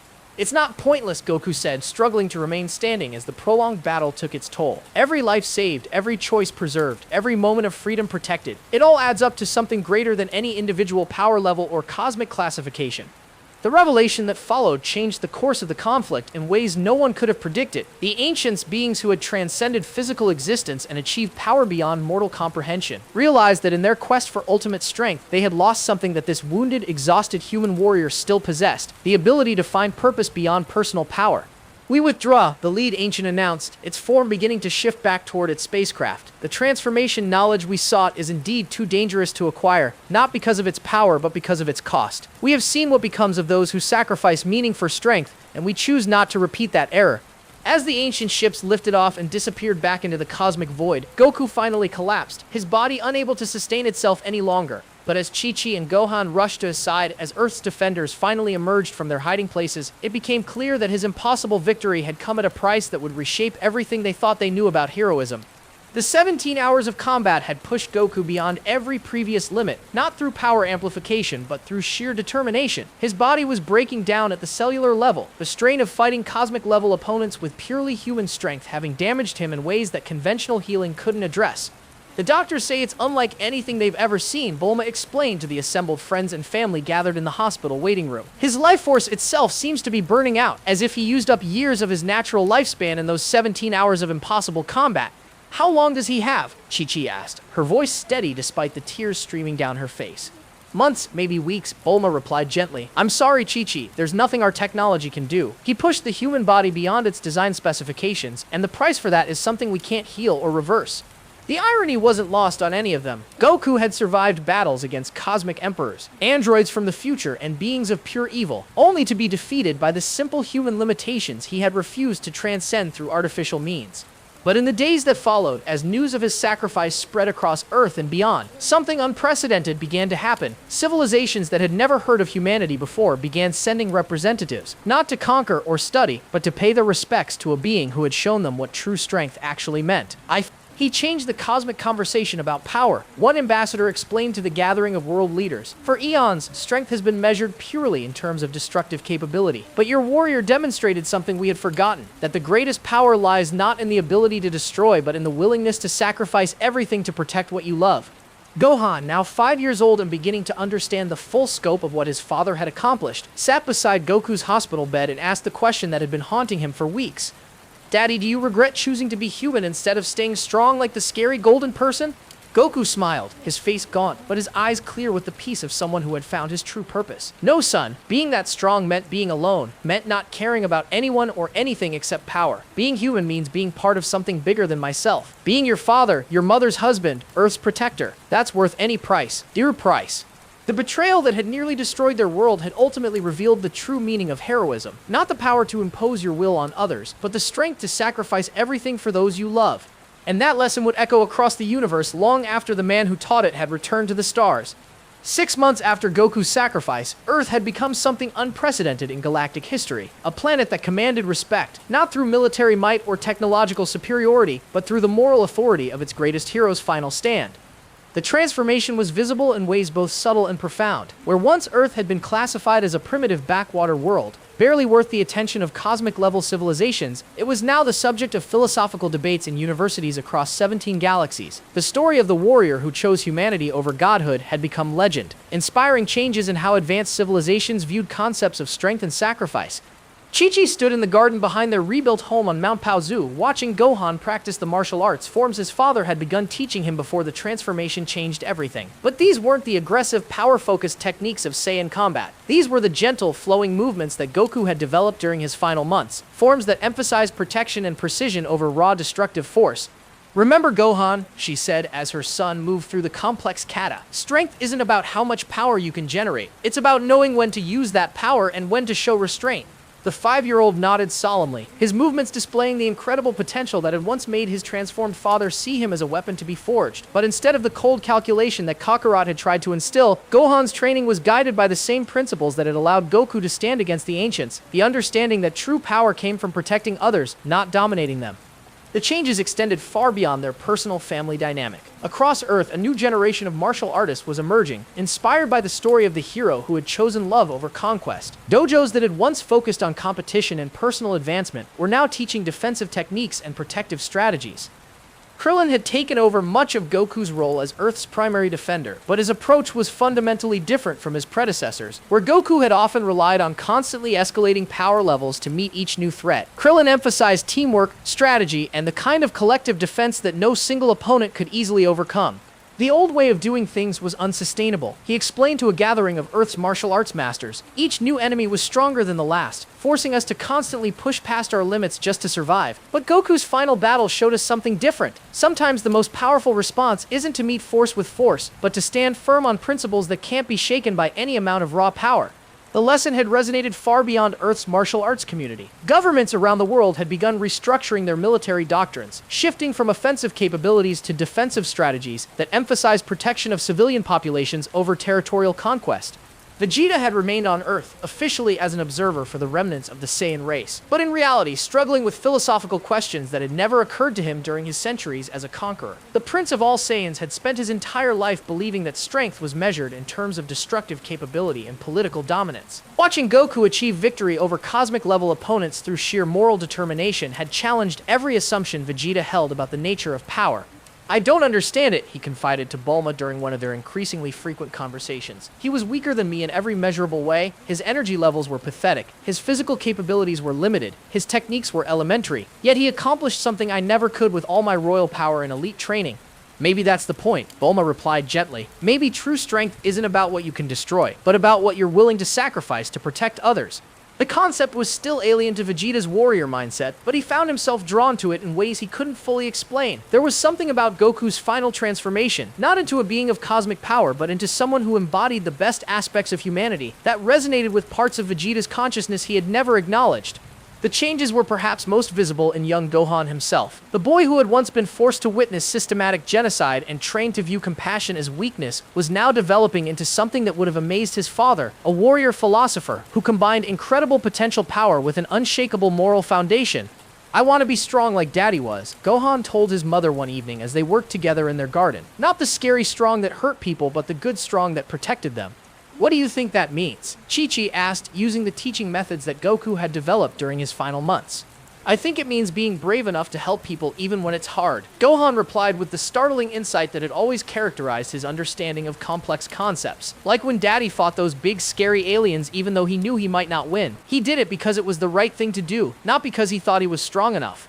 The wisdom of a 5-year-old was finding its way into academic discussions on worlds thousands of light years away. Universities that had spent centuries studying the mathematics of power were now developing new fields of study focused on the philosophy of sacrifice and the practical applications of principled resistance. Even more remarkably, the story of Goku's transformation and redemption had begun to inspire changes among the cosmic-level civilizations that had once viewed lesser species as disposable resources. The Galactic Council, an organization that had governed through force and intimidation for millennia, was now debating proposals for protection protocols that would shield developing civilizations from the kind of exploitation that had once been considered routine. The Earth human designated as Goku has demonstrated capabilities that transcend conventional power classifications. The Council's chief philosopher reported to the assembled representatives, his resistance to beings of ancient-level capabilities while operating at purely planetary power levels suggests that our understanding of strength and weakness may be fundamentally flawed. But perhaps the most significant change was happening on a level that couldn't be measured in energy readings or political restructuring. Across the universe, individuals who had spent their lives pursuing power for its own sake were beginning to question whether there might be something more meaningful to strive for. On distant worlds, warriors who had conquered entire star systems found themselves wondering if their victories had actually accomplished anything worthwhile. In training academies that had once focused solely on combat effectiveness, new courses were being developed that explored concepts like ethics, sacrifice, and the responsibility that came with great power. The ripple effects of one man's choice to remain human instead of becoming a god were reshaping the moral landscape of the universe itself. And at the center of it all, in a small house on a mountain on an unremarkable planet, a widow and her son continued the work of proving that the greatest power in existence was the simple decision to care about something beyond yourself. "Do you think Daddy can see us?" Gohan asked one night as they sat together watching the stars. "I think he can," Chi-Chi replied, holding her son close. "And I think he's proud of the person you're becoming, strong enough to protect others, but gentle enough to show mercy. That's the legacy he really wanted to leave behind." The New World Order wasn't built on conquest or dominance. It was built on the revolutionary idea that true strength meant lifting others up instead of tearing them down. And that idea, born from the sacrifice of one man who chose love over power, was changing everything. 5 years had passed since Goku's sacrifice, and Earth had become something that had never existed before in recorded galactic history, a world that served as a moral compass for advanced civilizations across the universe. Gohan, now 10 years old, stood in the same clearing where his father had once achieved the Berserker transformation, but instead of the devastated wasteland that had marked that dark period, the area had been transformed into a memorial garden where representatives from dozens of worlds came to study the site where cosmic-level philosophy had been redefined. "Tell me again about the day Daddy chose to be human," Gohan said to his mother, though he had heard the story countless times before. Chi-Chi smiled, her face showing the lines that came from years of both sorrow and peace. "He could have kept all that power," she said, her voice carrying the weight of someone who had witnessed the impossible. "He could have ruled the universe, could have remade reality according to his will, but when he looked at you, when he remembered what love really meant, he chose to be your father instead of a god." The memorial garden around them was filled with visitors from across the galaxy, beings of various species and power levels who had come to understand something that their civilizations had never taught them, that the greatest victories were often achieved through the conscious choice to limit one's own power rather than expand it. At the center of the garden stood a simple stone monument bearing words in dozens of languages, but all carrying the same message: true strength is not the power to take whatever you want, but the wisdom to choose what truly matters. Vegeta approached them across the carefully tended paths, his expression carrying the complicated mixture of respect and confusion that had characterized his relationship with Goku's memory for the past 5 years. The Prince of all Saiyans had spent those years in intensive study, trying to understand how someone he had always considered inferior had achieved something that all his royal power and elite training could never accomplish. I've been thinking about the transformation again, Vegeta said without preamble, his voice carrying the weight of someone who had spent years wrestling with philosophical concepts that challenged everything he had once believed, about what really happened during those final moments when he chose to revert to human form. What about it? Chi-Chi asked, though she suspected she knew what was troubling the Saiyan prince. He didn't lose power, Vegeta said slowly, as if the words were difficult to speak. He transformed it into something else entirely, something that could stand against beings who had transcended physical existence. I've been trying to understand how that's possible. Gohan looked up from the flower arrangement he had been tending, his young face showing the kind of insight that had always marked his understanding of complex concepts. Maybe it's because power that comes from love is different from power that comes from anger or pride, he suggested. Love makes you stronger because it gives you something worth fighting for that's bigger than yourself. The observation, delivered with the casual wisdom of a 10-year-old, struck Vegeta like a physical blow. In all his centuries of existence, in all his pursuit of strength and dominance, he had never considered the possibility that emotional connections could be a source of power rather than a weakness to be overcome. The boy may be onto something, came a familiar voice from behind them. They turned to see King Kai materiating in his otherworldly form, his expression carrying the satisfaction of someone whose long-held theories had finally been proven correct. King Kai, Chi-Chi said with genuine warmth, the divine being had become a regular visitor to Earth over the past 5 years, studying the aftermath of Goku's sacrifice and its effects on cosmic civilization. I've been monitoring the changes your husband's actions have created across the universe, King Kai explained, his jovial demeanor carrying undertones of awe. The philosophical revolution he started has reached even the most advanced civilizations. Beings who have existed for eons are questioning fundamental assumptions about the nature of power and purpose. Is that good or bad? Gohan asked with the direct curiosity that had always characterized his approach to complex questions. It's unprecedented, King Kai replied, and necessary. The universe has been locked in cycles of conquest and domination for so long that most civilizations had forgotten there were other ways to define strength. Your father reminded us all that the greatest power is the conscious choice to use your abilities in service of something greater than yourself. As they talked, other visitors to the memorial garden gathered around them, drawn by the conversation and the presence of beings who had witnessed the transformation firsthand. Among them were scholars from the University of Namek, warriors from the Galactic Defense Force, and philosophers from civilizations so advanced that they existed primarily as pure thought. We have a question. One of the scholars said respectfully, our research into the events of 5 years ago has uncovered something that troubles our understanding. The ancient beings who withdrew from Earth after encountering your husband's resistance, they left behind records that suggest something significant. What kind of records? Vegeta asked, his warrior instincts immediately alert to potential threats. Predictions, the scholar replied carefully. Prophecies, if you will, about the ultimate consequences of what they witnessed here. They suggest that the choice your husband made, the transformation from cosmic power to human love, has set in motion changes that will reshape the fundamental nature of reality itself. The implication hung in the air like a challenge to everything they thought they understood about the scope of Goku's sacrifice. Chi-Chi felt a chill run down her spine as she realized that even 5 years later, they were still discovering the full extent of what her husband's final choice had accomplished. What kind of changes, she asked, though part of her was afraid to hear the answer. The ancients believe that consciousness itself is evolving, the scholar explained, that the example of voluntary power limitation in service of love has created what they call a compassion cascade that is spreading across all levels of existence. Beings throughout the universe are beginning to choose cooperation over conquest, protection over domination. And that's a problem? Gohan asked, his young mind struggling to understand why such changes would be troubling. Not a problem, King Kai said thoughtfully, but a responsibility. If the changes really are as significant as the ancients believe, then Earth has become something it was never prepared to be, the moral center of universal civilization. The weight of that responsibility was staggering. Earth, a small planet that had only recently learned of the existence of galactic civilization, was now being looked to as an example of how advanced beings should conduct themselves. The story of one man's choice to remain human had become a template for how power should be wielded across the cosmos. What would Daddy want us to do? Gohan asked, turning to his mother with the trust that only children could show. Chi-Chi looked around at the gathered representatives of dozens of civilizations, all of whom were waiting for guidance from the family of the man who had redefined what it meant to be strong. The irony wasn't lost on her. The woman who had once wanted nothing more than for her husband to get a normal job and stop fighting was now being looked to as a source of cosmic wisdom. He would want us to keep being human, she said finally, her voice carrying the certainty of someone who had known Goku better than anyone else in the universe. To keep choosing love over power, protection over conquest, hope over despair, not because it's easy, but because it's right.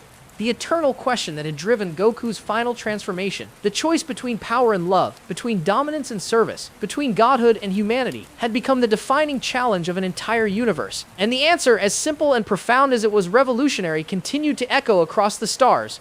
True strength was not the power to take whatever you wanted. It was the wisdom to choose what truly mattered, regardless of the cost. And in a universe learning to redefine itself according to that principle, the gentle warrior who had made that choice lived on in every act of compassion, every moment of sacrifice, every decision to protect rather than conquer. The eternal question had been answered, and its echo would resonate throughout existence for all time.